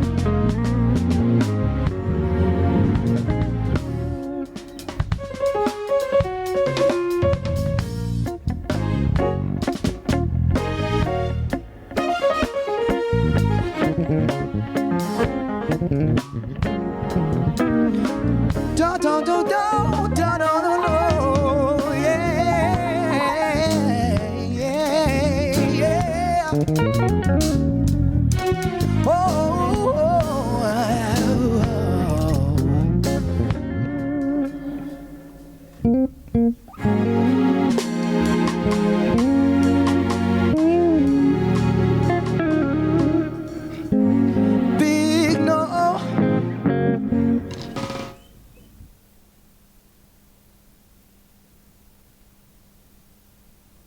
It's my feel-good breakfast show. Welcome back to your Feel Good Breakfast Show. It's Expresso right here on SABC3. Now, as a child, there was nothing better than your parents telling you, come on, kids, let's get into the car. We're going to McDonald's. Nothing better than getting a Happy Meal and, of course, your toy alongside with it. Now, as the years have gone by, that excitement hasn't changed. But what has changed is that children will now have the choice between a toy or a book. McDonald's have proudly endeavored to use their massive global scale to inspire a passion for reading. And here to tell us all about it is Joanne de Wet from McDonald's, South Africa, and of course a South African literary icon, Trina Mhlope. Joanne, Trina, so good to have you on the show again. Thank you. Good morning. Joanne, finally, we're having you on the show in our new space. It looks good. Thank you, and thank you for the invitation. Thank you. It's so good to have you here. I have to tell you, I absolutely love the idea of partnering a Happy Meal with a book. I think it's wonderful, and I always feel like parents maybe motivate the kids to gravitate towards the book. Please do. But why did you come across, or rather, why did you come up with this idea to tackle literacy in such an incredible way? I think you've hit the nail on your head with even your introduction. Yeah. So, as a brand that is frequented as well as ours is currently, whether it's globally or within South Africa, we have the strong commitment towards families. Yeah. And what a better way to extend that commitment and demonstrate it through our Happy Meals, and with the introduction and the launch earlier this year with the Happy Meal Readers Program. So that's just bringing back that joy, that excitement of reading back into the hands and putting books back into the hands of children, and so many families using the Happy Meal program as it's the perfect way for us. I love that you've partnered with Trina in this. Do you believe that, or what do you think in this instance, do South African children have enough access to literacy? No, they do not have enough access to literacy. So every initiative really counts. If you put books in those little hands, you're making a major difference. I love major. It's revolutionary. Something else that's revolutionary is the fact that you have partnered with Cressida Cow. She brought us, of course, the How to Train Your Dragon series, which I am absolutely obsessed with. But this is an exclusive partnership. Tell us more about it. Yes, it's an exclusive partnership, and I think for McDonald's, you've mentioned it earlier, it's the fact that we're using our scale, and at the same time using Cressida's expertise. So, whether it is her bestseller series, which you've just mentioned, which is How to Train My Dragon, whether it's her picture illustration book called Emily Brown, her expertise, her passion for literacy at a global level, the fact that she's won quite a few awards in this space has made it a very, very compatible relationship. And then at a local level, our partnership with Mamgina, also enhances it within South Africa. Let's talk more about the books that you're holding. You're holding something called the Treetop Twins Adventures. Tell us more about this. So the Treetop Twins Adventures is an exclusive series written by Cressida for McDonald's globally. And South Africa with us, they say we also have the exclusive rights and access to the series at a local level. So during the course of 2019, there'll be a total of 12 exclusive stories featuring the Treetop Twins and talking about their adventures, which will be released. There'll be an option of 2 books being released every 2 weeks. And children and families have the option to substitute the toy for the Happy Meal with a book. And just looking at the success in 2019, even as at a local level, making sure that we have sufficient books across all our restaurants in South Africa has actually been a bit challenging because the demand has exceeded even our expectations at a local level. That is powerful. Trina, earlier on. Yes, and the size. I love the size of the books. It's not clunky. Give them those little hands and hold the book and it belongs to them. A little bit earlier on, you touched on something that I wanted to come back to, the rise of apps and technology. Correct. And I think, it's so easy to put a tablet in front of your child or tell them to watch TV. How does a parent motivate their child to read or find a love for reading? Because all three of us know how powerful it is. You give a child a book, you give them access to the world. How can parents do that? Parents can also do this lovely thing called reading, because monkey see, monkey do. Yes. If you don't read and then you tell the children to touch that scary thing called a book, like what for? Yeah. You know, you're scared of that Gotta thing. lead by I won't example. touch it. Parents must lead by example. And even if they win a book, they get a book with a Happy Meal, the parents must sit down and read with them or ask the child to read to them. Yeah. You know, when we got the Tashi books at my house, my daughter was about 7 years old. We stopped reading to her. She started reading to us. Yeah. She was so excited to get those books. Yeah. And these kinds of books are very much accessible and make children want to read to their parents, to their friends. You feel so grown up. Yes, yes. And it's yours. It's yours. You It's know, my it's more book. than just a toy that's Sure. going to Exactly. break. A book is just the gift that keeps on giving. And it doesn't even have batteries. It doesn't go flat. Exactly, Ooh, exactly. The screen doesn't break. It's just cool. That is so awesome. Well, I think this is cool. I think this is an incredible initiative. I'm so excited about it. Joanne, thank you so much. I think that this is going to change lives for generations to come. Thank you. And of course, Tlina Mhlope on your Feel Good Breakfast show. So moms, dads, caregivers, wherever you are, please take your little one to get a Happy Meal this weekend and then encourage them to choose one of these wonderful Treetop Twins adventure books. They are beautiful stories and there are 12 in total to collect. There is nothing more special than giving your child the opportunity to read and then letting them let their imaginations run free. And maybe, if we're lucky, Tina can read us a few pages too later. Let's hope. Well, this is absolutely incredible. We're encouraging the kids out there to read and the parents to read for them. And the adults, as well. But we're also encouraging the adults and the kids to get crafty and creative. And there's so many ways to do this. There's so many crafty items and very inexpensive items that the Crazy Store makes possible, and we're bringing them to you. Yeah, is your kid a little crafty? Well, you can inspire that craftiness. And with the right kind of play in that space, you can ignite their imagination. There's also so many kind of fine motor skills that they develop through that process, and you've got a one-stop shop in the Crazy Store. It's a bonding session as well, so craft on. Big or small, we've got it all. Everyone will find something at the Crazy Store. It's no wonder South Africa considers the Crazy Store the crazy fun place to shop. Your siblings are cool to spend time with, but what about their kids? The odds are your nephew and niece are the cutest kids you know. But when it comes to spending quality time with them, what are some of the things you can do to keep them entertained? Well, fear not, because the Crazy Store is here to save all of us with their wide selection of arts and crafts goodies. With this ladybug creation, you are literally going to turn into the coolest uncle in town. Take it from me, Uncle Tebsy. The kids are going to absolutely love it, and they're going to love you for it. To get started, make sure that you've got your diagram kit guideline, which is over here. And as per the diagram, make sure that you attach part A, which is the back part of your structure, with part C, which is the side part of the ladybug bag. Remember to secure your thread by tying a knot when you start and finish sewing. Next, start to sew part B, the front piece, and part C, the side structure of your ladybug bag together.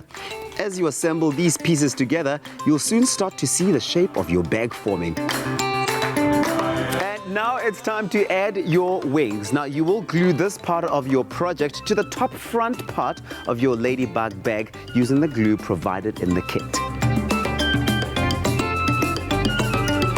Next, insert the stem pipe cleaner into the top front of the bag, acting as the feeler of the ladybug. Then insert the glitter rope into each side to create your handles.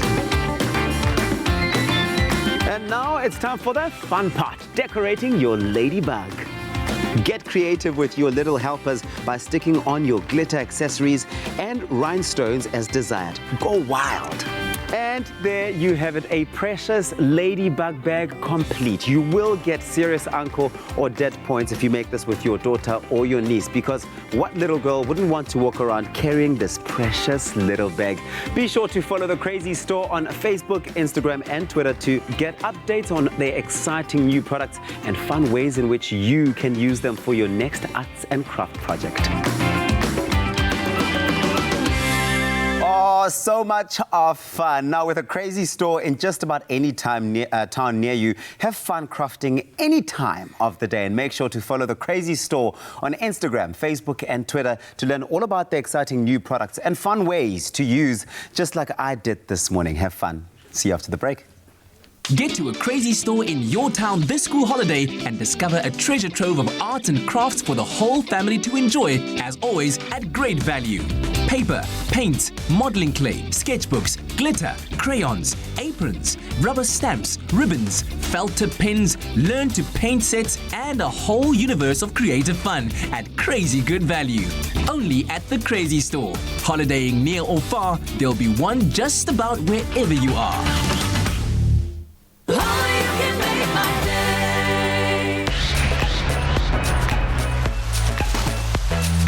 Hi, I'm Brendan Paper. I was on Tropical Island of Treasure Season 8 with Lizanne Lazarus. We were Team Red and we won. I brought the brains and Brendan definitely brought the brawn. And together, we made a smooth team. Tropical Island of Treasure was a great experience for me. It was my first time overseas. I've never been out of South Africa.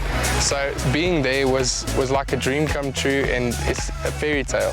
From the moment the first episode started airing, it was instant fame for me. I mean, Durban is a small town, and I literally became like Durban's little sweetheart. Everywhere I went, people were watching the show and supporting. For us as artists and musicians, it's great exposure. I broadened my horizons to a new market.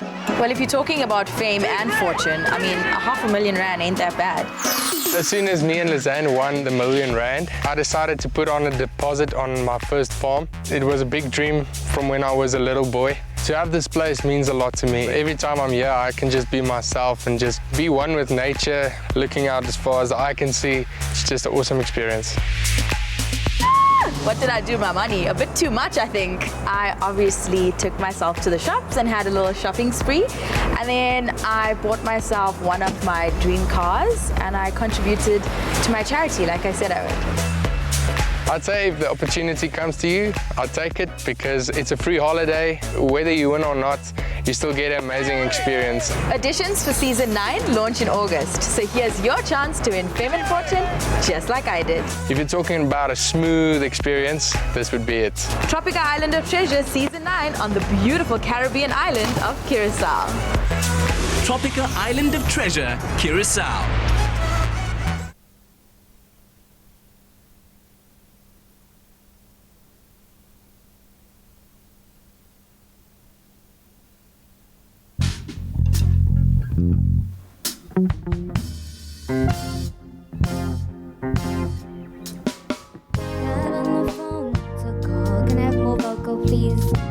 I'm looking hot, ready to turn up. I got a force guy. You know it's Friday night. Get to the crib, the party's lit. I see a guy, he's looking fine, got my attention. I tell the girls to ease it up, they're trying to make you mine.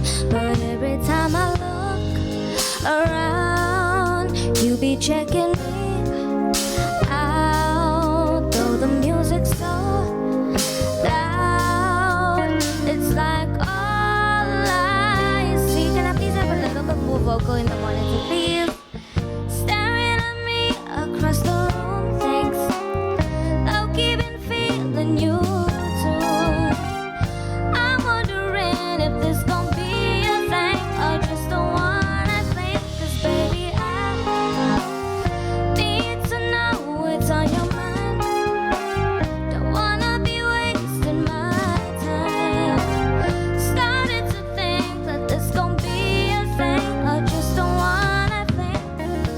He heads my way, I hear him say, hey, what's your name? Stop playing games, take down my number.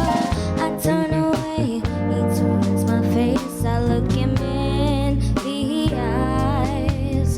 Boy, you're moving too fast, don't even know you like that. So can we go back to when we locked eyes and I tried to hide my smile? So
Time to get serious again for a second here. As much as drawing cash from the ATM is necessary at times, this may bring on a lot of associated risks and obviously opportunities for criminals to gain access to you. And I always say it, hard-earned money, because it doesn't come easily. We've got Sabric CEO Culinary back in studio to chat a bit about how best to avoid ATM crimes, but in particular card swapping, and if that is evolving in any way, because unfortunately, Culinary, criminals are always getting better. Absolutely, Graham.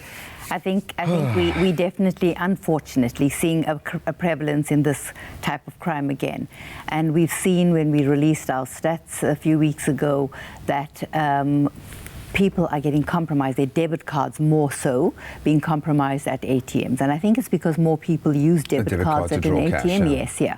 So what's happening is that the criminal will loiter somewhere quite close to the vicinity of the ATM, but having done something to it prior to that. So they either change the screen of the ATM or they tamper with the mouth reader of the ATM, so that when you get there and you want to do your transaction as quickly as possible and get away, you're actually now suddenly faced with this different looking screen or whatever. And they come over so kindly wanting to offer you assistance. And another important thing for viewers to take note of is that they may be very well dressed, they may appear to be a professional person. Sometimes they're wearing the logos of the banks on a t-shirt or item of clothing. Sometimes they're in a security guard's uniform. And I think what's happened in this modus operandi now is that they come up to help you. Your card's already gone into the ATM. They press the cancel button without you even realizing it, and your card ejects. They have your hand, they have the hand there, they take that card. They're just stealing the card. They just keep it with them. They either keep it in their hand like this and then later on would put it into their pockets. We see it in video footage after the fact, unfortunately. And they then stand there in the process of helping you, get you to put your PIN number in. They remember that PIN. So they're in possession of your card, they're in possession of your PIN number, and of course your transaction won't go through, and they then go off to the nearest ATM. And of course, and theirs does. Yes. So the easiest thing, again, I always say that advice is so simple to remember. Don't take help from anybody. anyone. No normal, well-adjusted person is going to approach you at an ATM and offer to help you. Guard, I've been finding people talk more and more, but surely, for one, a security guard is there to give a protection over the physical area. It doesn't but work not for to the help bank you, specifically the bank. often. Absolutely. They're outsourced generally. Absolutely, yeah. What is your advice for people to become safer in that space? Yeah. Well, look, an ATM is a great way to do your banking because you find it in more places, right? So it gives you the convenience of having to get somewhere where you can do your transaction. Make sure that when you're standing in front of that machine, that you are there alone, that nobody is standing too close to you. Don't allow shoulder surfing. Shoulder surfing is when someone is close enough to look over and to see your PIN number when you're putting it in. Always cover the keypad. And the easiest way, cover with one hand and use it so that if there's any high-tech skimming devices on that machine, it'll block the camera's view of your PIN when you're putting it in. Don't allow anybody to help you at an ATM.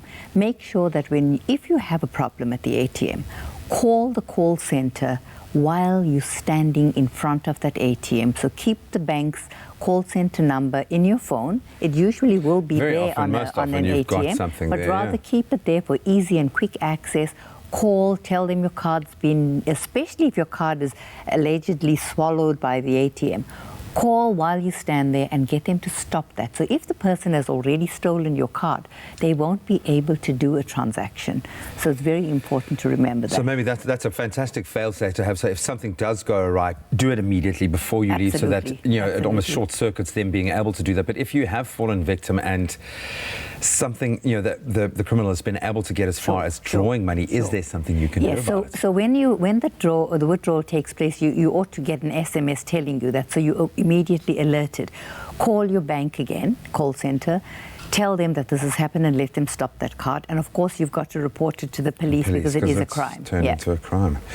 I think that the main thing is just be aware when you're in a space like that. And share it with other people. Share this with as many people. It needs to become part of our normal daily behavior, to look after our PIN. Your PIN is your signature.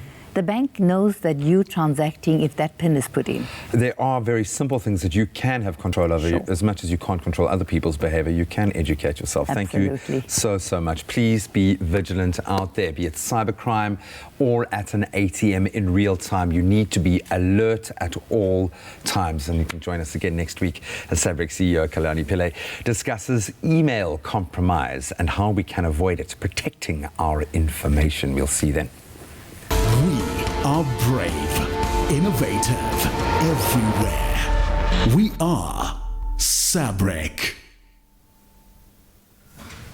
Oi, we've always got to be vigilant You out have there. to Hey, you do be have to vigilant all the time. I Yeah. remember as a young child, an aunt of mine was busy drawing money at an ATM, and all of a sudden, this group of men had surrounded themselves, apparently not knowing how to use an ATM machine, Yeah. and her card got swiped at some point. So you have to just make Yeah. sure that you are vigilant at all times. Yeah. Don't trust anybody. You don't need to trust anybody. Be like, give me anybody. space. Yeah, exactly. Get away. Back off. Thank you, Sabric, for bringing us those tips. Of course, you can get more information on all of their social media platforms as well as their website. And we do appreciate being able to learn so much about the things that we actually have to experience every single day. In the meantime, we need to have your cup of coffee refilled because it's been sitting there getting cold. No, it's actually quite warm. No, it's cold. warm. Felt Thank it. you. Cold. You do you, boo. Cold. Enjoy a moment in between with McCafe. See you after the break.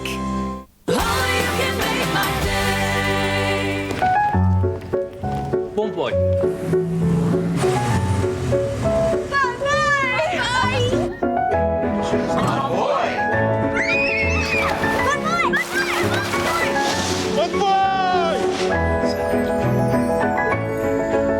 Bon boy! Discover the new language of travel. Marriott Bonvoy. 30 hotel brands, endless experiences, rewards reimagined.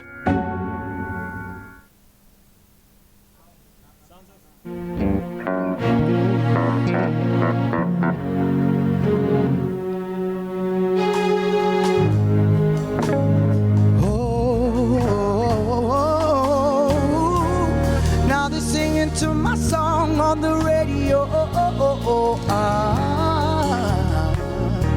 I won't let anybody tell me that I cannot do it. And if you're still tripping on that trip, hey, you'll be riding your bad vibes. I'll be riding unicorns. I'll be living my, I'll be living my best life. I'll be living my, I'll be living my. That's actually fine. That's all good.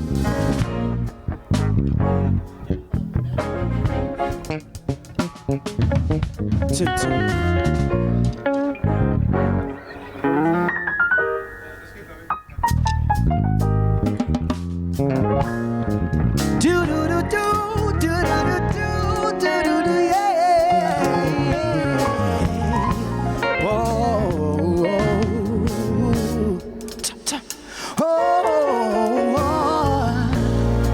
da da da da.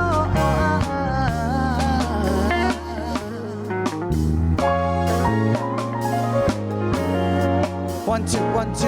You be riding your bad vibes. I'll be riding unicorns. I'll be living my, hey, living my. I'll be living my best life. I'll be living my, I'll be living my. Don't forget about everybody who made you, the ones who stood by you and made sure that you stayed true. Don't forget about everybody who made you see.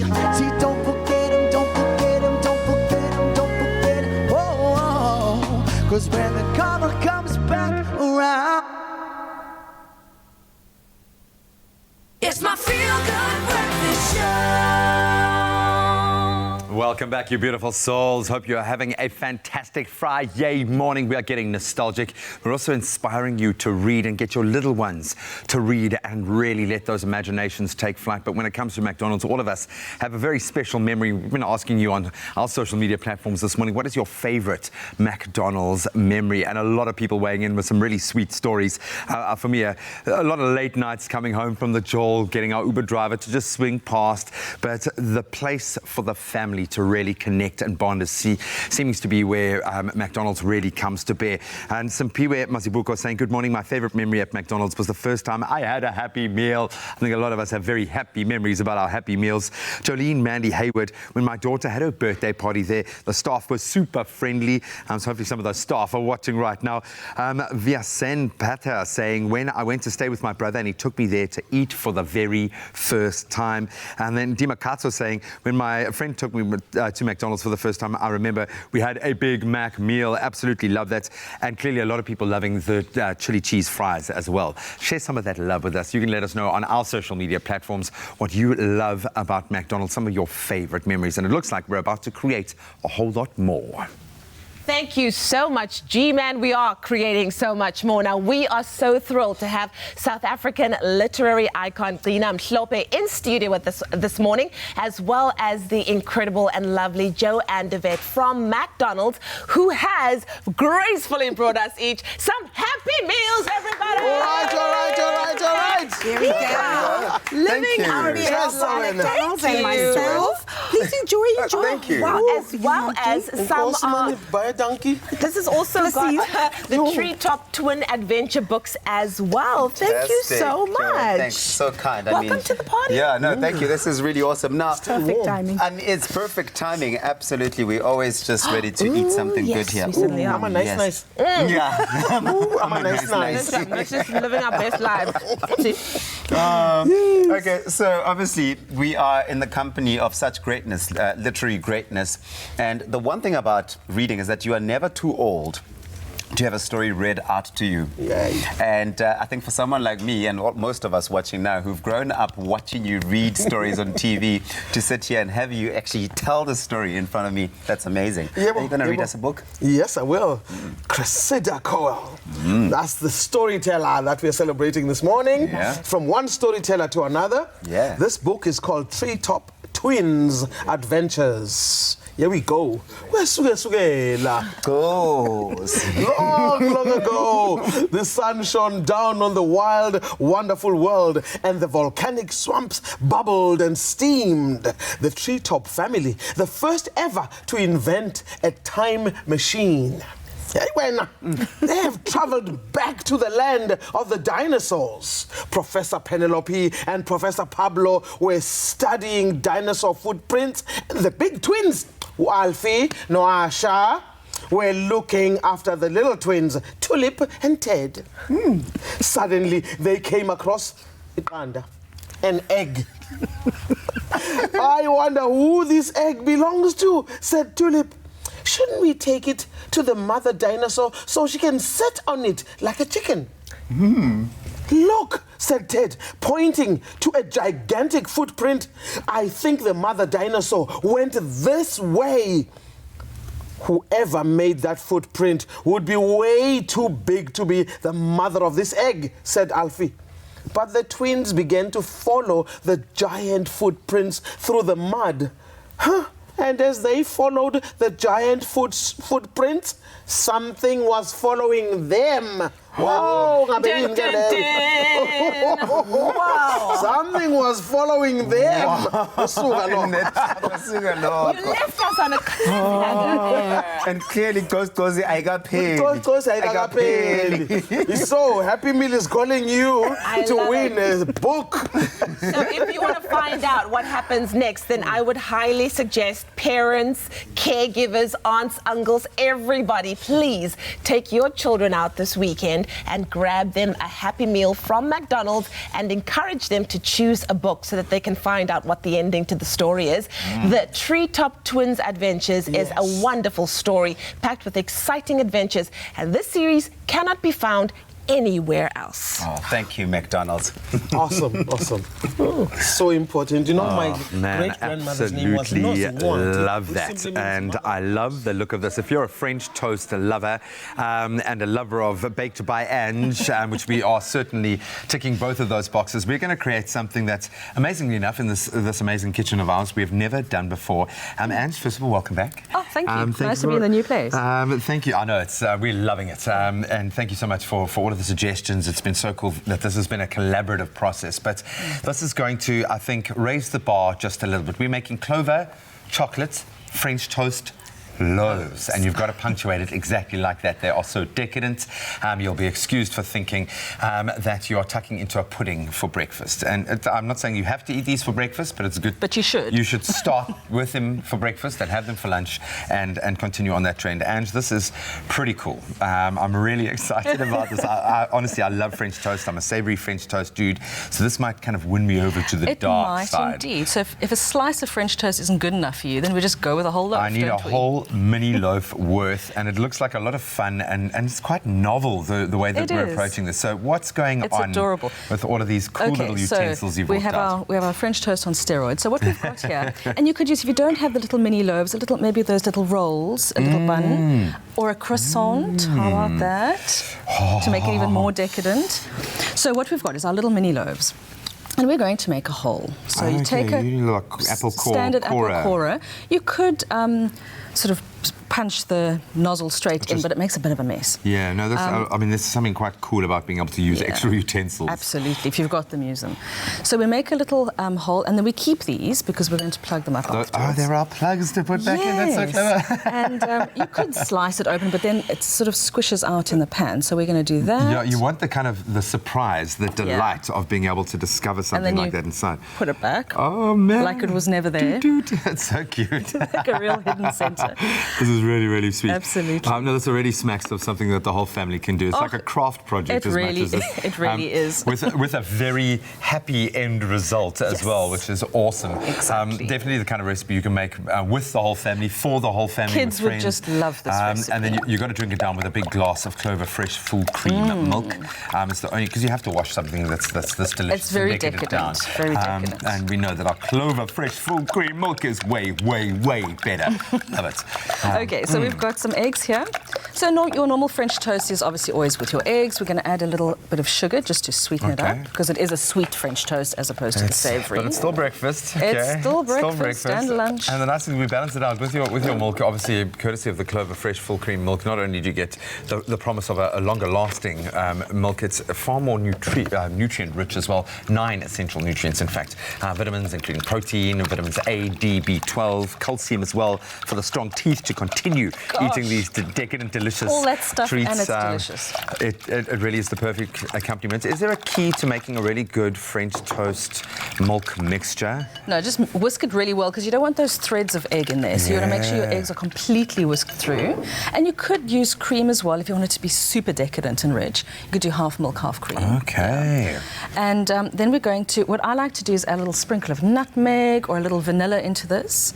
Orange zest even. A little zhuzhing up, we'll call it. And then we're going to just really soak it. So while it's soaking, I don't know if you want to get your hands dirty. I'll soak away. Get it really, because you want that egg mixture it's got to absorb as much as possible. And these little mini loaves obviously have like a slightly more, a stronger crust, but they've got a lot more to absorb. Exactly. I think you would need to leave them. You can even let them soak for a bit if you wanted to, while you go and make a cup of tea. While you make more, while you prepare more. That's the idea, yeah. You create a little production line. Okay. So we're going to put some butter in our hot pan. Just make sure your pan isn't too hot. Too hot, yeah. So remember, it's got to cook It's got to cook fairly slowly. So butter. Okay, I'm going to let that just continue to absorb it. I think we're looking pretty good there. Right, and then we're going to pop that into the pan. Okay, don't want too much runoff, if that's okay. Yeah. And well done. Beautiful! And then back over the heat. Whisk around you.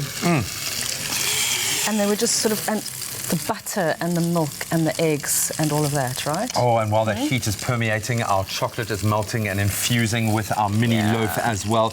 It's simple, it's amazing, it's easy, it's quite crafty. Let's take you through exactly how we arrived at our beautiful chocolate-filled mini loaves of French toast. Breakfast doesn't always have to be healthy. In fact, sometimes breakfast can be completely indulgent, like these Clover chocolate stuffed French toast mini loaves. Pour 1 cup of Clover Fresh full cream milk into a bowl of 4 whisked eggs. Add 2 tablespoons of caster sugar and whisk to combine. Next, using a piping bag and nozzle, inject your favorite chocolate spread into 3 mini loaves before soaking each loaf in the egg mixture. Melt 2 tablespoons of clover butter in a non-stick pan and gently fry the loaves on all sides until cooked through. For some extra sweetness, drizzle clover sweetened full cream condensed milk over the French toast loaves. And garnish with dark chocolate and chopped nuts. This is the French toast with the most. Best served on a lazy Sunday morning with a glass of clover fresh full cream milk to wash it all down. Made with love by Clover. Made with love by Clover and Ange. So you're getting a nice even cook on the loaf. And the nice thing about the loaf is it's quite easy to kind of maneuver and flip. Whereas and with the little slice of French toast, it tends to break as you flip it over. Yeah, it can be quite a tricky thing to cook, but this makes it really simple. And of course, the keyword is Clover if you'd like us to send an ingredients list directly to you.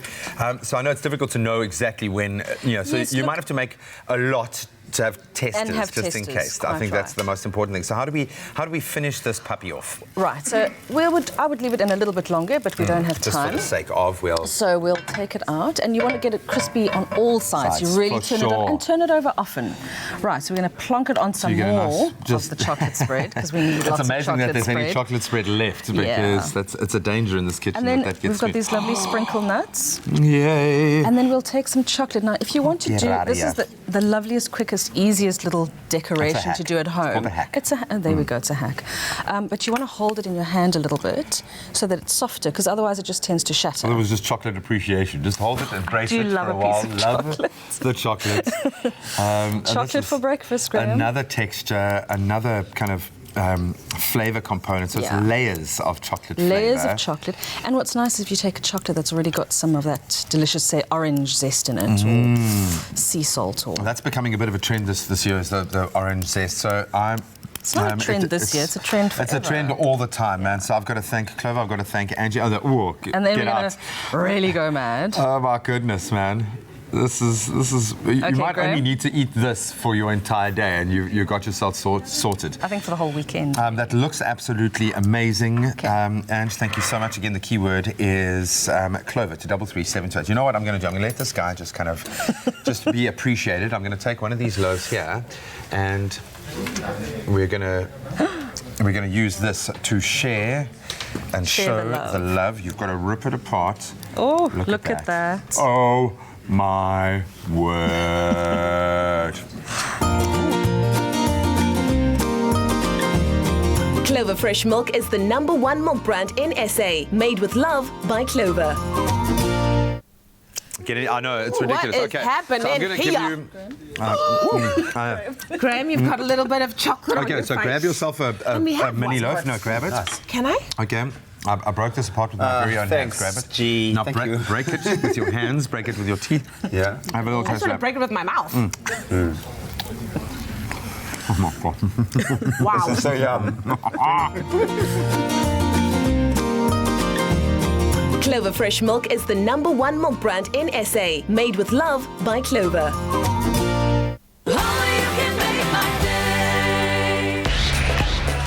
Hi, I'm Brendan Paper. I was on Tropical Island of Treasure Season 8 with Lizanne Lazarus. We were Team Red and we won. I brought the brains and Brendan definitely brought the brawn. And together, we made a smooth team. Auditions for Season 9 launch in August. So here's your chance to win fame and fortune, just like I did. If you're talking about a smooth experience, this would be it. Tropical Island of Treasure Season 9 on the beautiful Caribbean island of Curacao. Tropical Island of Treasure, Curacao.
It's my feel-good breakfast show. Welcome back to it. It is your feel-good breakfast show, Expresso, live right here on SABC3. It's a Friday. It is a Friday. Oh, it's been so busy as well. We have had so much to eat. We've been read books. And how special has that been? Just really, really feeling the love this morning. Love of literature, love of food, love of incredible music and what our musicians are doing to give back. Jared Ricketts is here, Paxton Phillips is here. And we're going to obviously hear them perform, which is amazing, but they're going to give us the inside story on an incredible campaign as well. But let's bring you up to speed with some of those local and global headlines. Thank you so much, team. In the national news, Police Minister Bheki Cele announced last night that the South African National Defence Force would join an operation today to clamp down on Cape Town's gang-infested areas. Public Enterprises Minister Pravin Gordhan says the term state capture does not cover the full extent of the damage caused by looting at state-owned enterprises. Gordhan said all those responsible must be held to account. On the international front, the 10th edition of the Global Corruption Barometer Africa reveals that of the 47,000 citizens surveyed in 35 African countries, more than half believe corruption is getting worse in their country. 59% think their government is doing badly at tackling corruption.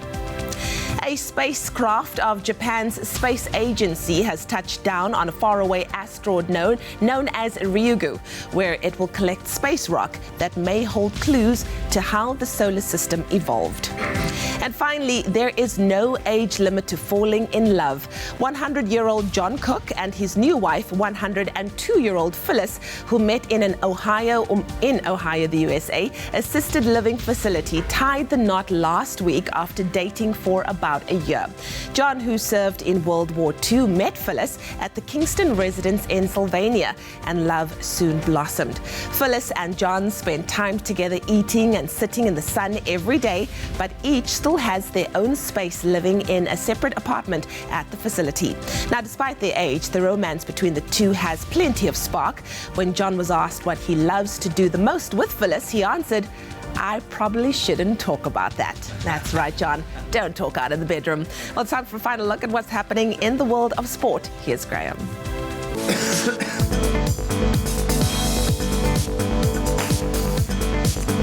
Gentlemen never talks. Let's get into our global sporting headlines. Massive week for cricket, obviously, in England, living up to their pre-tournament billing as favourites with an 8-wicket thumping over the defending Cricket World Cup champions Australia. That happening at Edgbaston last night. Then in football, Algeria and Tunisia have reached the semi-finals of the Africa Cup of Nations. That by beating Ivory Coast and Madagascar, respectively, last night. In tennis, big weekend ahead. That after Serena Williams beat Czech Republic's Barbara Strivkova 6-1, 6-2 to reach the Wimbledon final. That's where she'll face Romania's Simona Halep, who yesterday beat Elina Svitolina 6-1, 6-3. And in motorsport, massive news. South Africa's top motorbike rider, Brad Binder, has promoted to Premier MotoGP class, where he'll join the Red Bull KTM Tech 3 team after some very successful seasons in Moto2. That's where we leave our sport for now.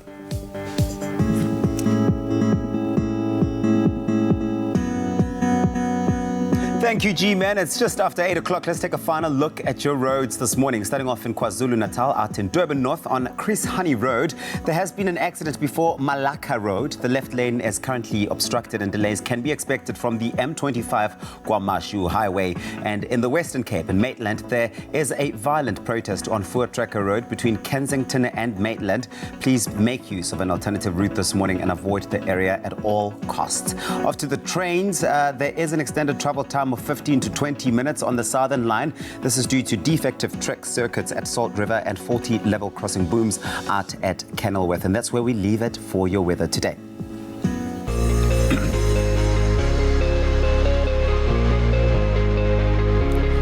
Now we take a look at your temperatures across the country, but first we've asked you to send in your beautiful sunrise pictures. Thank you so much to Anne Lambert for your beautiful skyline from Mpumalanga, as well as our regular photographer Gary Okamp for waking up extra early this morning to send us this absolutely amazing sunrise from East London.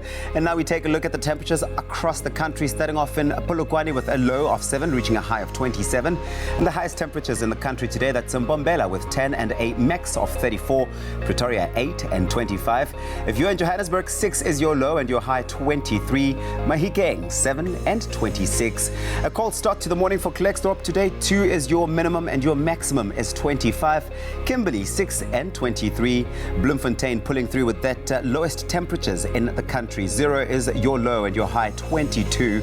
Richards Bay, 16 and 24. If you're out in Pietermaritzburg, your low is 9 and your high is 21. Durban, some southwesterly winds there, traveling at 22 kilometers per hour, a low of 6 and a high of 22. Expect some rain there today as well. Mthatha is a cloudy, 6 your low and your high is 19. Heavy rainfall is expected for East London today. Your minimum 13 and your maximum 19. Craddock 2 reaching a high of 17. Occasional showers for Port Elizabeth today. 12 reaching that high of 19. Some rain there. George 9 and your maximum is 16. If you are out in Sutherland, brace yourself for some high humidity today. 2 is your low and your high is 17. Southeasterly winds for Cape Town, the mother city. They'll be traveling at 18 kilometers per hour today. 8 is your low and your high is 18. And if you're out in Worcester, you've got high humidity today with a low of 2 reaching a high of 18. Springbok 7 and 25. And lastly, Uppington has a low of 9 reaching that peak of a max of 28. That's where we leave it for now. Remember, we're back again with this on Monday. We want to see your beautiful sunrise pictures. Send those through to us on Expresso Morning Show SABC3 using that hashtag Expresso Show.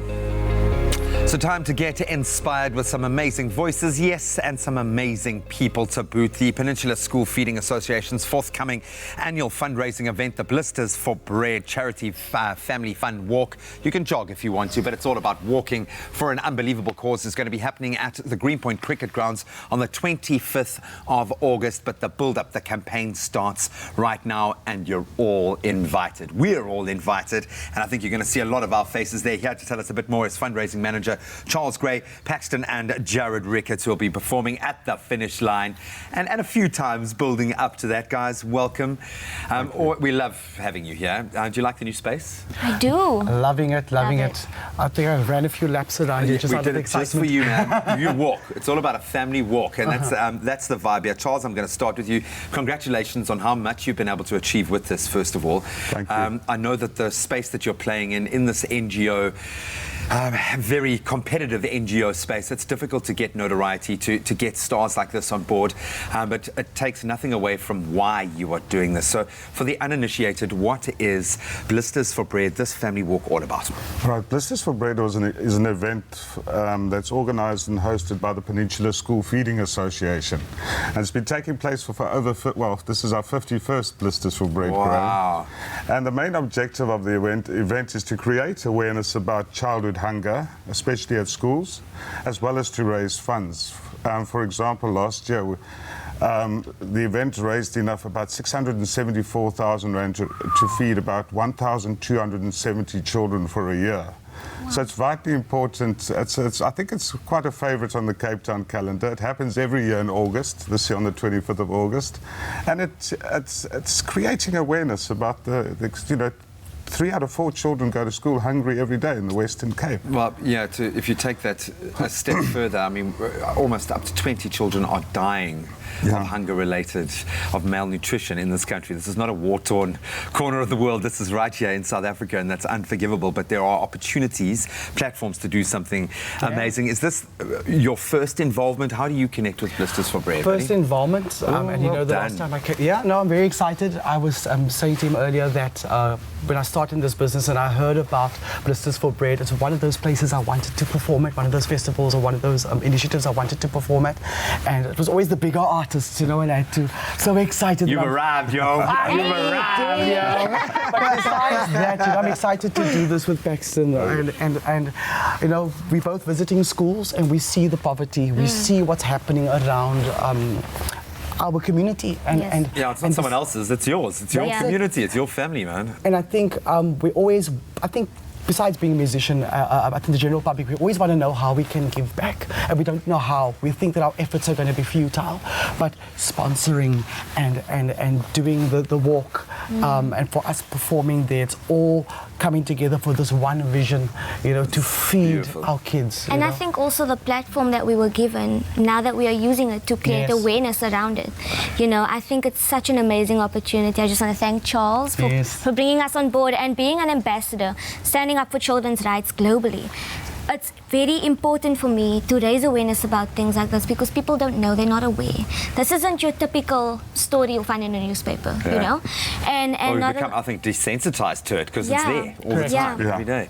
How cool is it performing for this sort of thing as opposed to going out and rocking a stage or a concert or a festival when you're performing for children, directly for children and on behalf of children? How cool does that feel? I think it's amazing, especially that I'm not alone. Johnny Apple, Jared Ricketts, it's going to be an amazing lineup. Wow. I asked Charles if I could do the run, and he said I'll be too tired because I have to perform right after. So everyone has to forgive me if I don't. Have you seen the shape that they're in, Vali? I think you're selling her short. I think, obviously, you guys are kicking off on Monday at Stanford Primary in Eerste Rivier, which is going to be a big starting point. But all of us want to know how we can get involved.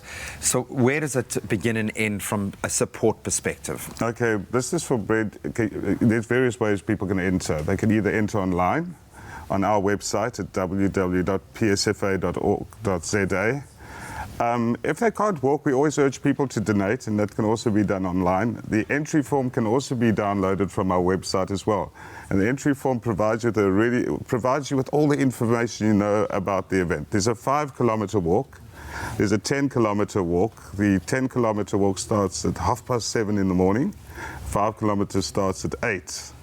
I'd like to add that entries close on the 28th of July for group entries.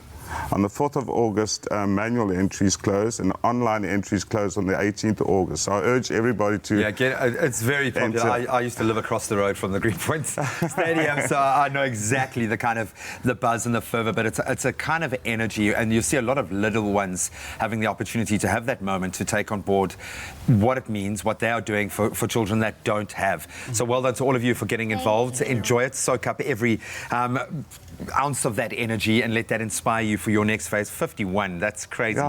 Here's to the next 50 blisters for Bread, but we'll have all of those details on our website as well, on our website and social media platforms, how you can get involved for this incredible, great family day out more than anything else. Big or small, we've got it all. Everyone will find something at the Crazy Store. It's no wonder South Africa considers the Crazy Store the crazy fun place to shop.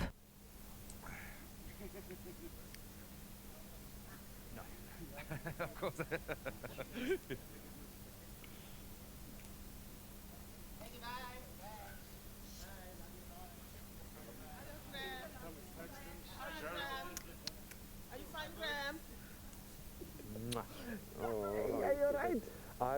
I'm now the orator in my family, and I've had to learn how to read again. Like trying to wrap my head around Dr. Zeus, and my little boy, he comes to me talking Xhosa now. It's very special, very, very, very special. Can you snap a very quick pic here, buddy? Do you mind?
back to your Feel Good Breakfast Show. It's Expresso right here on SABC3. We are still so thrilled to have South African literary icon Gcina Mhlophe in studio with us this morning, and of course the one and only Joanne de Wet from McDonald's, who has gracefully brought us all a Happy Meal and one of the brand new Treetop Twin Adventure books. Joanne, Gcina, are you still enjoying your time with us on Very the much. show? We're feeling good. We're feeling We good. are loving it. We're I just loving want to it. hear you speak all the time. Can we just put you in a corner and just let you Put read? me in the corner, let him. for I the can whole do that. rest of the show. Thank you so much for giving us the opportunity to get nostalgic. And everyone teases me because I'm a bit of I'm a crier. I'm a big softie. A lot of that stems from my beautiful boy now who just started school 2 days ago, junior school, Congratulations. preschool. And I've literally had to learn how to read again because he loves being told stories. And I mean, I just stopped reading. Yeah. I don't know when that happened, but now everything has to be expressed and you've got to live it and you've got to feel it. And after the 1000th time that you've read a story, trust me, you can, oi, dog, you can really capture the essence of it. But it's magic. When I think of how his imagination has taken flight, that's where it all begins with the reading. Yeah, for sure. We spoke a bit earlier on about Gcina's first kind of like meeting with storytelling and when she fell in love with it. When was that for you, Joanne? For me, also at a very young age, fell in love. Had to adapt very quickly from Afrikaans to English because I'd swapped to an English medium school. So at a very young age, but also inspired, believe it or not, by a science teacher. Wow. Science teacher with a very important focus on insight, not just reading for the sake of reading out loud, but reading with insight. So following the steps and being able to demonstrate that you actually understand what you're reading. That's right. Powerful. And awesome. That is a life lesson that has probably governed you for your entire life, and that comes from reading. I think, I mean, I've got so many. I was blessed to I grew up in this genius family of all females, so I've been surrounded by these uber amazing, and my sister can consume a book in about 10 minutes. She's just insane like that, but she's 4 years older than me, and I can remember sitting, cousins of ours have a farm in Moerfeer, in this beautiful old tiny little farmhouse, sitting in the kind of central area under a tree where she was reading Lord of the Rings to me, probably a little bit beyond what I could fully understand. But if I have to trace back to when my imagination first activated and began, it was probably that moment. I can still remember the trees, the light, her voice. I'll be forever grateful to her for being that for me. And my mom, I mean, rather than toys, it was books. So I've just grown up, and even now I've still got those. And my biggest issue in Jack's room is like, where do I put the books and how do we? He's just got like clothes and then books and books and books. But it even gives me goosebumps thinking about it. It's just so good looking while you're at it. Oh, I love it, man. Just to reiterate again for anybody who maybe missed our talk a little bit earlier on, why is it so important to enforce a love for reading in our children? It's extremely important to encourage young people to read. It's that thing about igniting a fire, a fire that will never be, extinguished. And so reading, we must read ourselves in order for children to watch us reading and see this thing is hip, this thing is happening. Exactly. Literature is lit. Baby. So it's extremely important for us to do so. Yes. And when big businesses wake up to that and encourage young people to enjoy all the things that they can enjoy in the modern life that we live, but don't forget the book. Don't forget the book. My great-grandmother knows Incwadi, which means mother of books. She's alive through me. And everywhere we go, we donate books to schools. We run a literacy campaign in her honor called Nozincwadi, Mother of Books. And so when you hear, when McDonald mentioned book, I said, McDonald, what did you say again? But it's flipping the script. And yes, a toy is cool to get in your Happy Meal, and that's a big part of the excitement. I can't wait to take Jack for his first Happy Meal. But when you get a book, it's something that keeps giving back to you over and over and over. You give a child a book, you give them a key to the world. That's right. Powerful stuff. Joanne, Gcina, thank you so much for being here with us. You have taken our weekend to a whole nother level. And of course, like I said, this is something that is going to benefit generation after generation after generation. So moms, dads, caregivers, aunties, uncles, everybody, why don't you go to McDonald's this weekend, get the young ones a Happy Meal, and yes, you will have the option of a toy, but let's gravitate towards a book because it is the gift that just keeps on giving. What an inspiring Friday we've had here on your Feel Good Breakfast Show. Now, let's switch the focus over to this little light of mine, which is a song that I'm sure we all all know and love. And for Mac, this jingle extends right through their brand and now will be used for it to create a new and exciting music video. We find out a little more about the background to This Little Light of Mine and what it means to Mac and the kids who will be part of the making of the music video.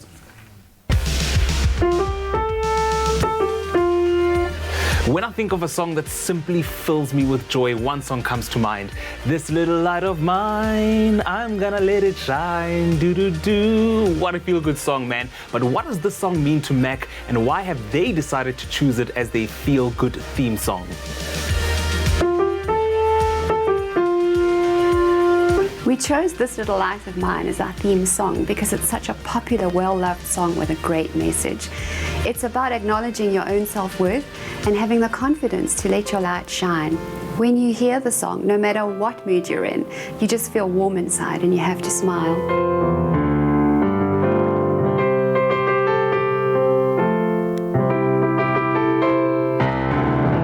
The song was developed for Mac, I think primarily because the song encapsulates everything that the brand wants to communicate. They decided to use This Little Light of Mine as a theme song of sorts, which would be the golden thread of tying in all the brand communication.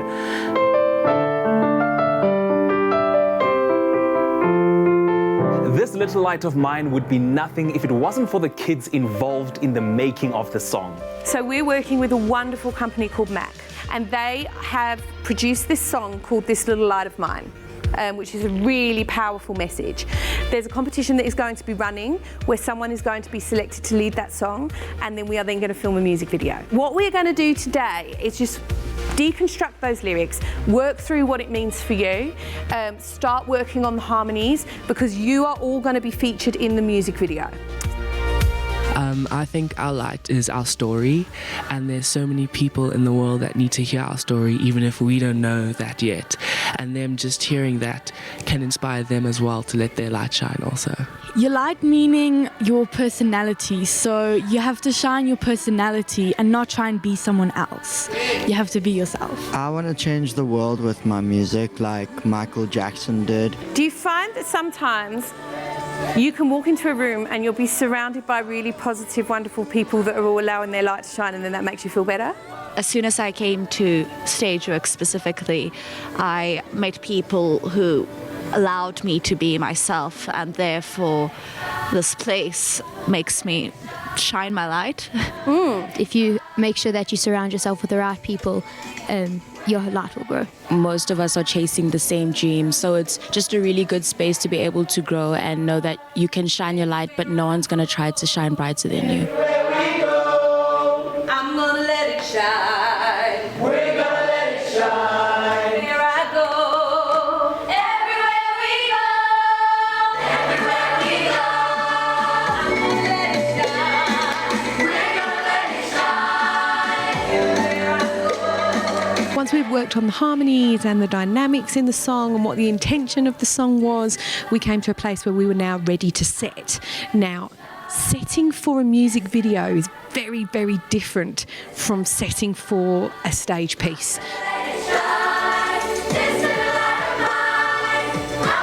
And then also the tools that they learn in regards to finding blends in harmonies and going through to work on a music video shoot, as I said, is something completely different that most of them have never done before. So that is something that's going to be quite exciting for them as well.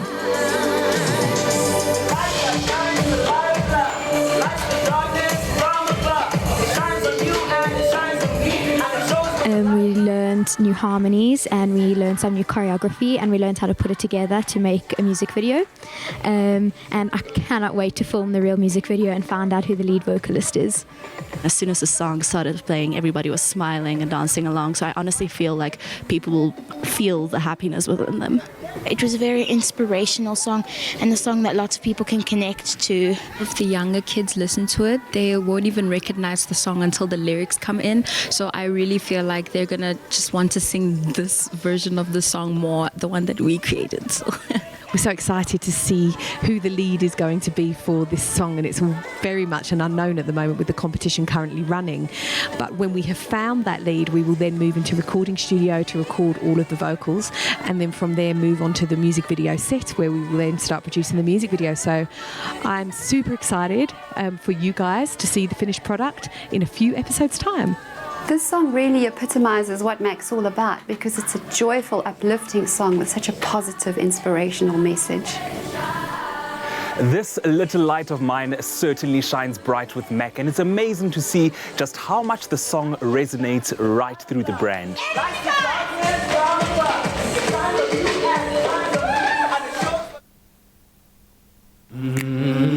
So do you think you can sing? Do you love performing? Well, here's your chance to do exactly that. Mac is inviting you to enter their This Little Light of Mine competition. And all you got to do is record your own rendition of This Little Light of Mine and WhatsApp it to 083-445-0547. The lucky winner will get a chance to produce their own Mac Shine On music video. So this is your opportunity. What are you waiting for? The competition closes on the 22nd of July, 2019. Get entering. Come on.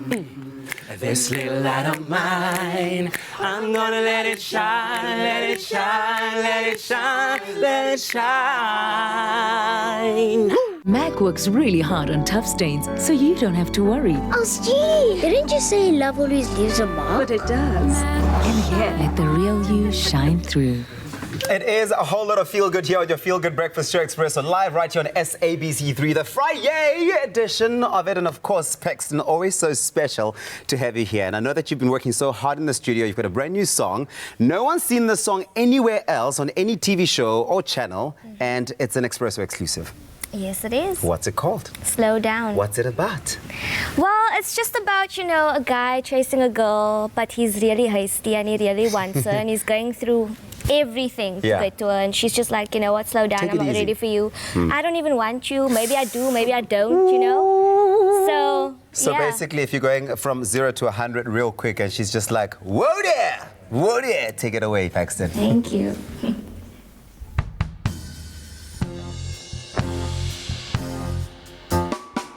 Got on the phone to call the girls, another spot. I'm looking hot, ready to turn up. I gotta run to pick them up. You know it's Friday night. Get to the crib, the party's lit. I see a guy, he's looking fine, got my attention. I tell the girls to ease it up. They're trying to make you mine, but every time I look around, you'll be checking me out. Though the music's so loud, it's like all I see is you staring at me across the room. Low-key been feeling you too. I'm wondering if this gon' be a thing or just a one-night fling. 'Cause baby, I need to know what's on your mind. Don't wanna be wasting my time. Started to think that this gon' be a thing or just a one-night fling. He heads my way, I hear him say, hey, what's your name? Stop playing games, take down my number. I turn away, he turns my face, I look him in the eye. Boy, you're moving too fast, don't even know you like that. So can we go back to when we locked eyes and I tried to hide my smile? Slow down, what makes you think that I will call you? Slow down, I think you're cute, but I don't know you. Slow down,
Dairy Milk shines a light on the generosity alive in each of us.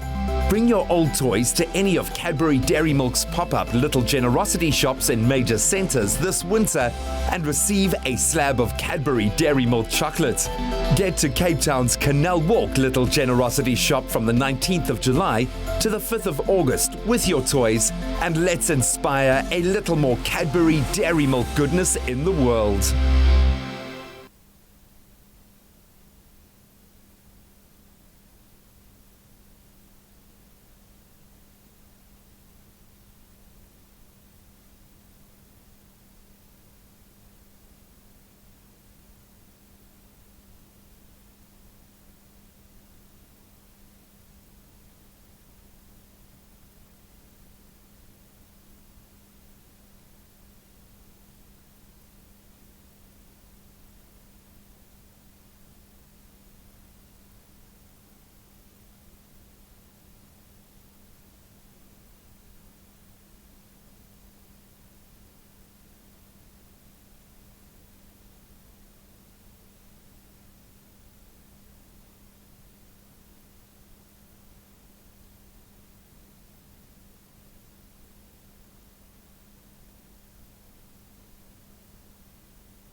It's my feel-good breakfast show.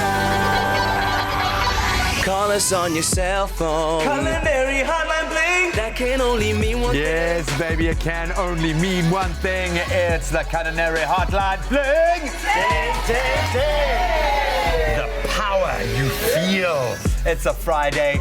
It's time for a special Friday-themed edition of the Culinary Hotline. We love it. And you can say ting, ting, ting as many times as you want because it's a Friday. South Africans, we love our braai. We're emotionally connected to our braai. And today we are prepping chicken for the braai. From wings to kebabs. We've got chefs Peter Ayub and Piet Maree. Can we get a round of applause for a brand new Piet on set? Buddy, welcome to it, dude. Thank you very much. It's quite a manly kitchen today. We've brought a lot of knives and we have got a chicken. Now, the bottom line here, guys, is, and I'm going to jump right in here. Chicken, when you buy it already jointed, prepped, trust, I don't know what you do to a chicken, is that it's quite expensive. Whereas a whole chicken, you know where it's coming from. Often you can buy it a lot less expensive in its whole state, but it's quite difficult. No one knows how you joint the chicken. So can we start with the knives, boys? And Graham, you know the most amazing thing about this is when you do buy in pieces. The other day I actually, from one retailer, I bought 4 chicken breasts, thighs, sorry. By the time I cleaned them, there was actually a 50% wastage. So at least with the whole bird, you know what you're getting. And then with the inside, you can use it for stocks and things like that as well. So that's what's very cool about it. It looks a lot easier once you've done this a few times. So 100%. We take that and we take the one wing off. So you start with the wing. Is that the way that it's done? When you're in chef school, they say start with the wing. This is what I teach my students at school, okay? And the most important thing is you make sure that you don't take a lot of the breast away when you take the wing off, okay? So you want to keep that. I hate it when people cut off the tail ends because those tips to me are nice and crunchy and there's a lot of oil in there that's going to absorb a lot of the flavor. Then the next little thing, and it's quite, I don't know if the camera wants to zoom in on this, but you have this layer of fat. You can see that white line. If you want the skin to stay on the breast, you cut it on that side of the line so that when you roast it, the whole thing's covered in. I'll show you if I do it the wrong way now. Look at that. You can see half the breast lost. And that's going to retract as soon as it absolutely. So on the other side, I'll do it the proper way. And then you just take your knife. That's the little marble. Bend it in, through there, down, and then straight. This is supposed to boost our confidence. Now I'm looking at you do this thinking I will never ever be able to do that. No, it's a trial and error thing. Okay, now have a look at the difference now. So remember that side I cut on the wrong side of the line. Something so silly. Just on the other side. Just on the other side. Now have a look at that. The whole breast has skin. Wow. Okay, so this is the kind of things that once again it's just practice. Right there, into the marble, snap it down, and voila. Okay? You don't want to cut through the bone, otherwise you got shards and stuff. That's going to completely, man. Just crunch that off. That obviously is beautiful for your stock. And then straight through the center. And yeah, I have been doing this for 30 I was years. going to say, but there is a certain confidence But and look, almost psycho-like glee that you have. Yeah. Just from cutting on the wrong side of the line. That's insane. And with the breast especially, because I suppose it can dry out a lot more quickly, you need the skin. You need absolutely. So never remove the skin, man. Never remove the skin. That's God's gift to us, is chicken skin. Is that not what it is? So, Pete, I'm going to ask you to get creative here. We've got some flavouring. A lot of people have asked us on our social media platforms, what is the best way to flavour a chicken? That pretty much depends on what your vibe is that day. So like if you're keen on a little bit of herbs and garlic and that type of thing, a lot of people go that way. I'm pretty keen on peri chicken. Spice so that baby up, man. Yeah. Lots of chilies, and it's pretty cool to sort of add stuff like onion powder, garlic powder, some oregano. It's all sort of flavour boosters, umami boosters, that type of thing. And then obviously a lot of chili, some lemon. There you go, bro. Olive oil. That's layers. Yeah, absolutely. A lot of times as well, people ask, when is the chicken ready? How do you know? And I mean, obviously, if you... It's ready when it's ready, okay? with very poncy chefs, they have a little probe that they can see the temperature. They can see the temperature of the bird needs to be above 75 degrees, then you know the bird's ready. But in layman's terms, all you do is you prick it with a sharp knife, press down on it. As long as that juice comes out clear, you know the chicken's ready. Okay, so there's a little pink tinge, you know it's got to go back on the braai. Some blood in there. Okay, we're going to get onto this really nifty little herb brush and a couple more questions. If you've got some questions, some cool comments, some braai tips when it comes to chicken, I know it intimidates a lot of us on the braai. Don't put it in the microwave first. Learn how to cook it properly, braai it properly on the braai. Peter, awesome having you guys here. And we're going to continue our culinary hotline. Bling, ting, ting, ting. Just a moment. Well, it's that time of the morning. The coffee is hot, the rusks are out, and it's time for us to dip our Oma with Paxton here on your Feel Good Breakfast Show. Now, Paxton, what's your favorite way to chill out and relax when you have some time off from performing? Well, you know, I love coffee. I think I'm addicted. Really? But I just love to sit down with a cup of coffee, reflect on my day, listen to some good music, and have great company. I don't know if you are like any of us on this show. We can easily get through, 5, 6, 7 cups of coffee just during the space of the show from 6 o'clock to 9 o'clock. How many cups do you usually get through? Yeah? Jesus, that's a lot. I usually have about, say, 4 cups a day. Yeah.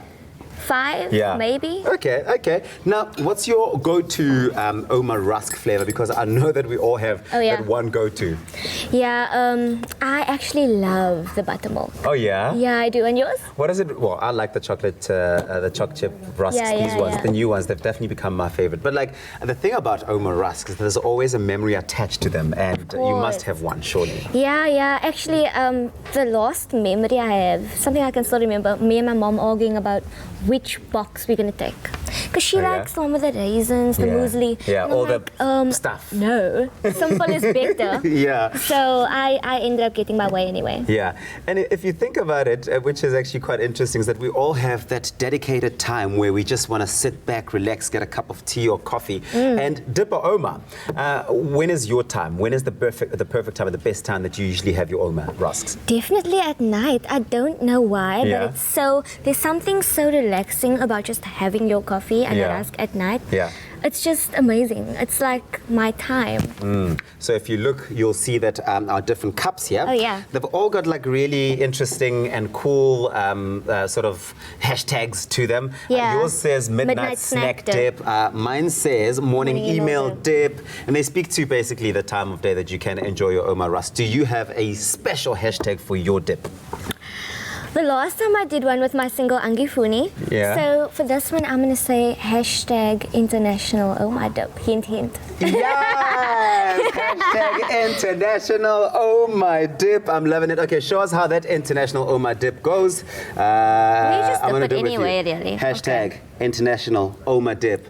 When you say hint, hint, are you hinting that you're about to go over the seas? Aye? Sips coffee. Sips coffee. We're going to have to watch the space and see. Paxton, always so wonderful having you here. And I can't wait to see your picture on that board, board of fame, Dipping Time. Now, thank you to everyone at home who's entered the Dipping Time competition this week. Wow. There were so many great entries. But our winner this week, wait for it. Drum roll, please, for our winner this week. It is Adele Klusina. Woohoo!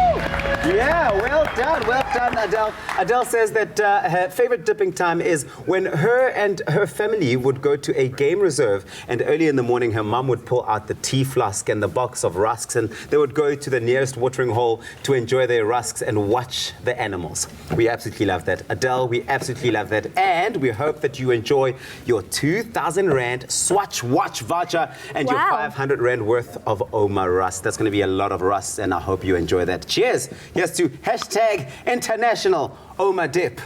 Ting.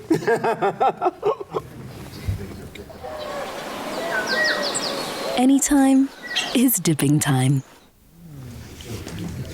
Well, I didn't think that this Friday was going to turn out to be so amazing, but it really is. And you know, we can just say thanks to South African literary icon Gcina Mhlope, who has been absolutely blowing us away with her incomparable awesomeness. And of course, the gorgeous Joanne de Wet from McDonald's. You've taken our Friday to a whole nother level, I just want to tell you, because you've given us such a beautiful gift in what McDonald's is doing with the Happy Meals and with the books. And from my social media alone, everybody was, but what happens next in the book, The Treetop Twins Adventures? Would you mind, while we still have you here, because this is a moment, Joanne, I don't know when we're going to get this chance again, just to give us a little snippet of what continues in this beautiful story by Cressida Cowell.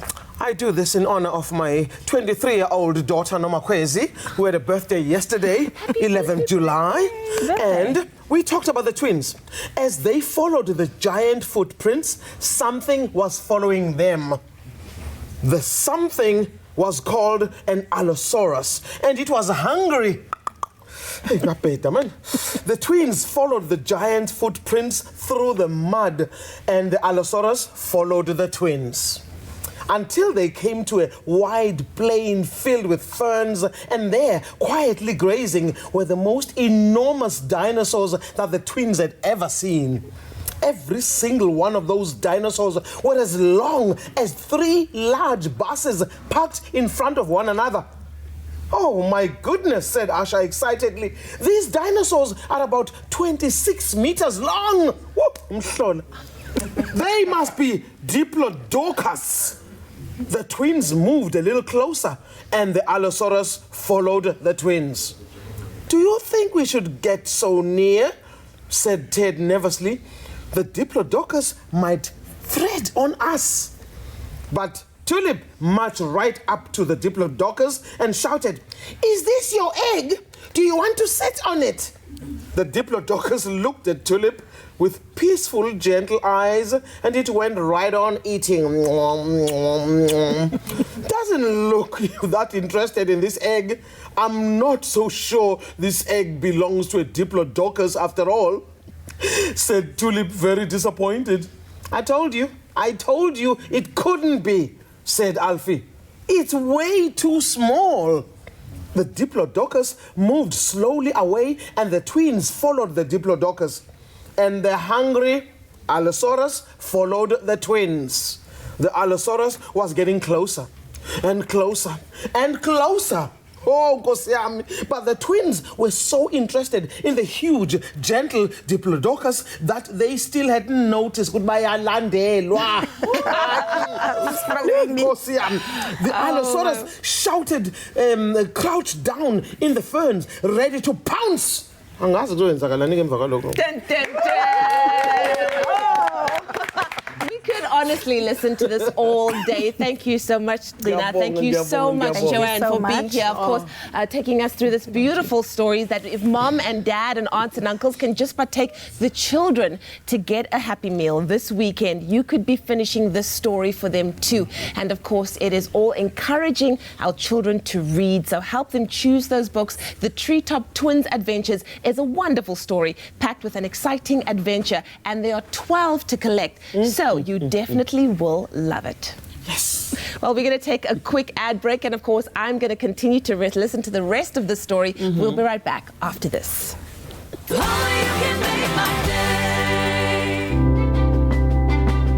Science reaches for the truth. It works for the big and small, for the old and young. And with knowledge as our first ingredient, science is at the heart of our food. For differences you can see, feel, and trust. It all starts with science.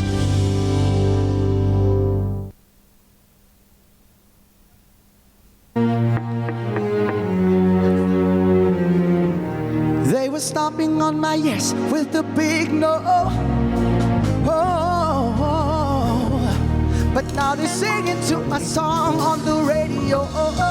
Summer nominated. I won't let anybody tell me that I cannot do it. And if you're still tripping on your trip, hey, you'll be riding your bad vibes. I'll be riding unicorns. I'll be living my, I'll be living my best life. Oh, I'll be living my, I'll be living my. 'Cause when they pull up, they will smile like your bestie, but they're wolf in sheep's clothing. Don't feed the animals any piece of your mind. Don't even give them your time, 'cause they wanna roll with you now that you're first place. Forgetting the things that they say that they'll never say to your face. Ring, ring, ring, hey, my door lock is ringing. I'll open the door, woo, look who's standing in front of me now. The table's turned around, I'll still give it to you. Unlike you, I see potential in making and sharing many opportunities, yeah. They were stomping on my yes with the big no. But now they're singing to my song on the radio. Summer.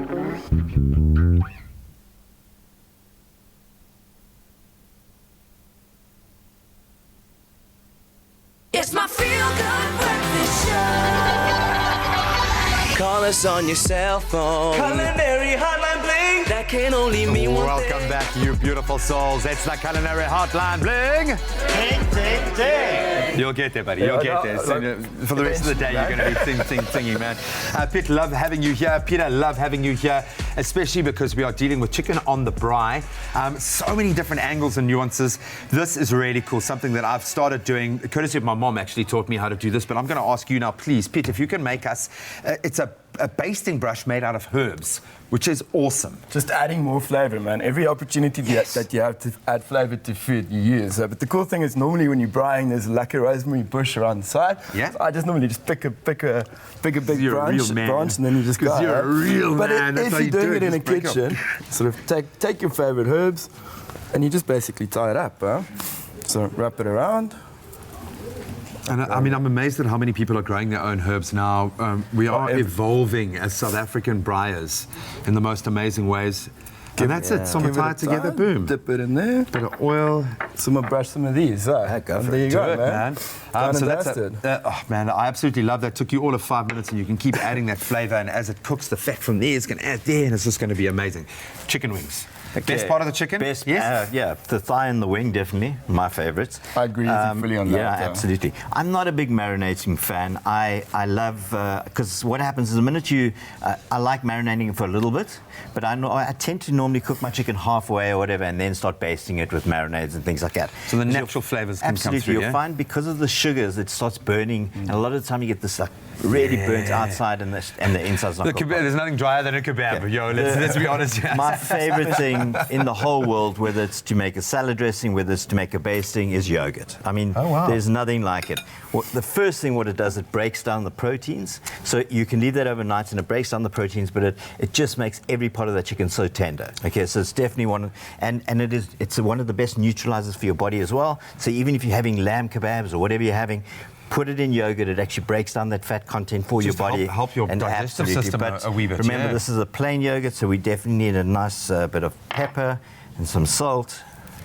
And king is garlic, yeah? Yeah. So we're going to put some garlic in there. It's almost equal parts of garlic and yogurt, from what I can see. Give it a good mix together. What I would do now is I'd put these in overnight, or 5-6 hours into the yogurt, let that proteins break down, and then once they're marinated, you just skewer them, try get each part through like that. And, I mean, you've already answered this, but we're going to say it again for the uninitiated.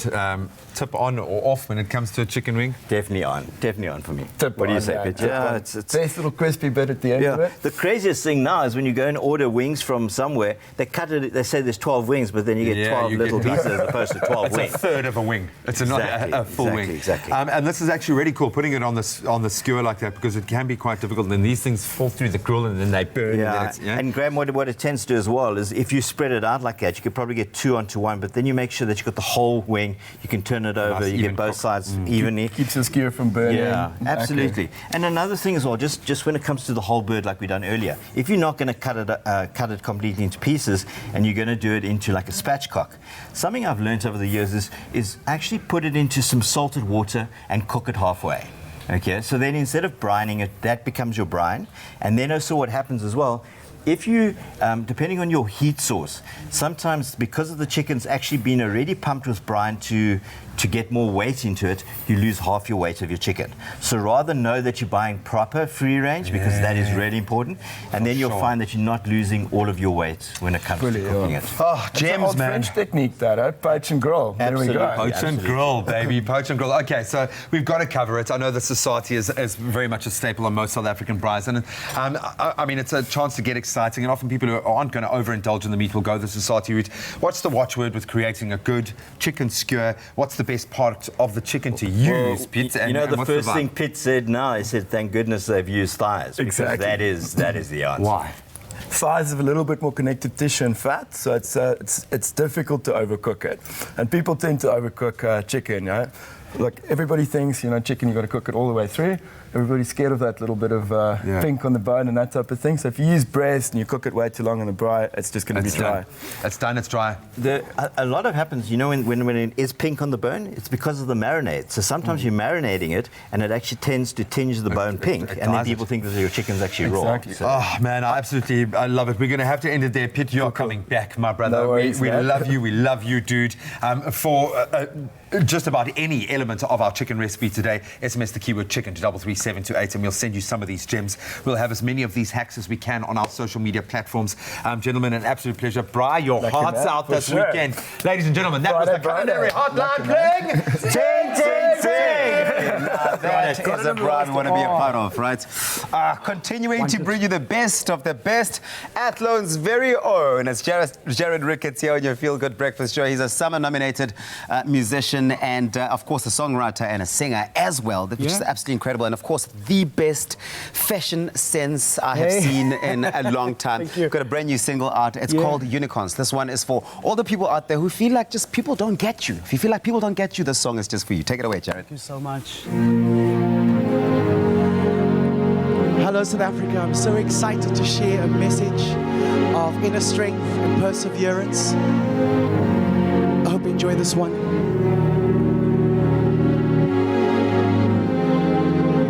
I knocked on your door, but nobody opened.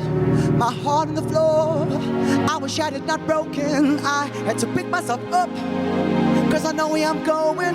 The only way was up. From the bottom, God took me to the top. Ring, ring, ring, hey, is that my phone ringing? I'll hang up the call, cause why the hell you acting like you wanna know me now? Have you forgotten how you made me feel I had no way to turn, had to get burned? Thank you for the lesson learned. They were stomping on my yes with a big no, but now they're singing to my song on the radio. Summer nominated. I won't let anybody tell me that I cannot do it. And if you're still tripping on your trip, you'll be riding your bad vibes. I'll be riding unicorns. I'll be living my, I'll be living my best life. Oh, I'll be living my, I'll be living my. Cause when they pull up, they will smile like your bestie, but they're wolf in sheep's clothing. Don't feed the animals any piece of your mind. Don't even give them your time, cause they wanna roll with you now that you first place, forgetting the things that they say that they'll never say to your face. Ring, ring, ring, hey, my doorbell keeps ringing. I'll open the door, woo, look who's standing in front of me now. The table's turned around, I saw you but you, unlike you, I see potential in making and sharing many opportunities. They were stomping on my yes with a big no. But now they're singing to my song on the radio. Summer nominated. I won't let anybody tell me that I cannot do it. And if riding your bad vibes. I'll be riding unicorns. I'll be living my, hey, living my, I'll be living my best life. Sing, I'll be living my, I'll be living my best life. Hey, I'll be living my, living my, I'll be living my best life. Oh, I'll be living my, I'll be living my. Don't forget about everybody who made you, the ones who stood by you and made sure that you stay true. Don't forget about everybody who made you. See, don't forget him, don't forget him, don't forget him, don't forget him, no, no, no. Cause when that karma comes back around, you better have your feet flat on the ground. Cause if you're still tripping on your trip, well, you'll be riding your bad vibes. I'll be riding unicorns. Sing, I'll be living my, I'll be living my best life. Hey, I'll be living my, I'll be living my at home. Sing it with me, come on, here we go. I'll be living my, sing it for me. I'll be living my best life. Hey, I'll be living my, I'll be living my. Don't forget about everybody who made you, the ones who stood by you and made sure that you stay true. Don't forget about everybody who made you. See, don't forget him, don't forget him, don't forget them, don't forget him. No, no, no.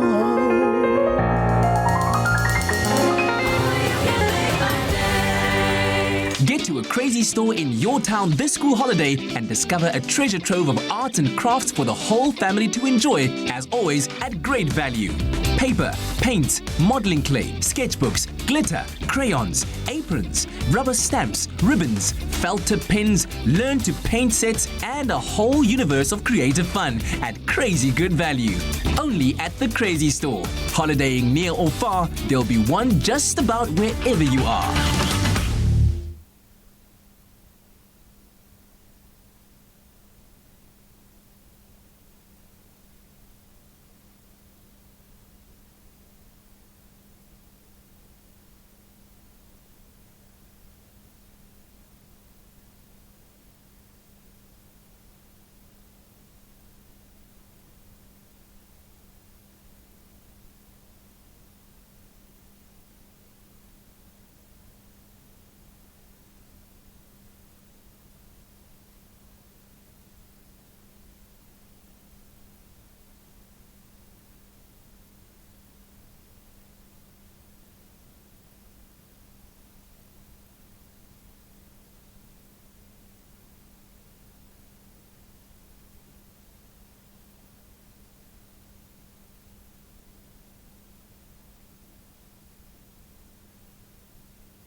It's my feel-good breakfast show. Welcome back. Just a few last drops to savor. We revealed, of course, that Tropical Island of Treasure, it's back for a season. Its 9th season, in fact, and will be taking place on the incredibly beautiful island of Curaçao in the Caribbean.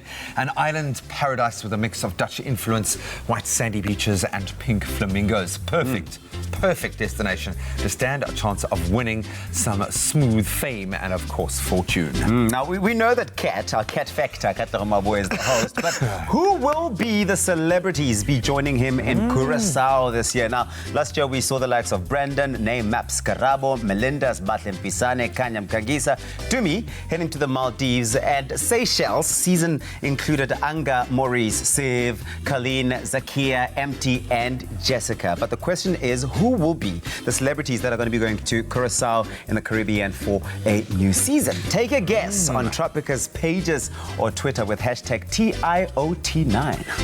now, and then make sure not to miss Expresso on Monday morning to find out who will be competing for some smooth fame and fortune. All the best of luck. Get voting, get guessing. Oh, what a fabulous time we've had on your Feel Good Breakfast Show. I hope that our Expresso family at home, that you've enjoyed the show as much as we have. Of course, we've had the likes of the gorgeous Paxton giving us that beautiful voice of hers. Thank you so much for being here, my love. Thank you for having so me. awesome. Jared Ricketts, I said to him, you know the way you know you've got a hit on your hand is when you're done singing and people are still singing the chorus. Living my best life. Receive it.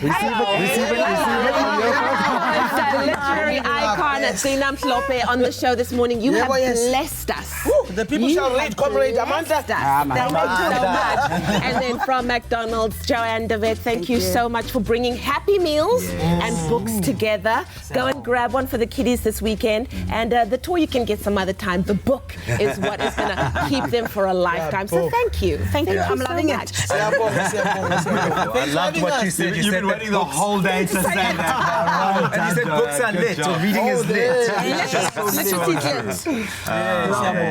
Well, it's going to be a fantastic weekend. There'll be lots of kids out there with books in their hands, and we love to hear that. So thank you for tuning in. We're back again on Monday. We love you. Goodbye.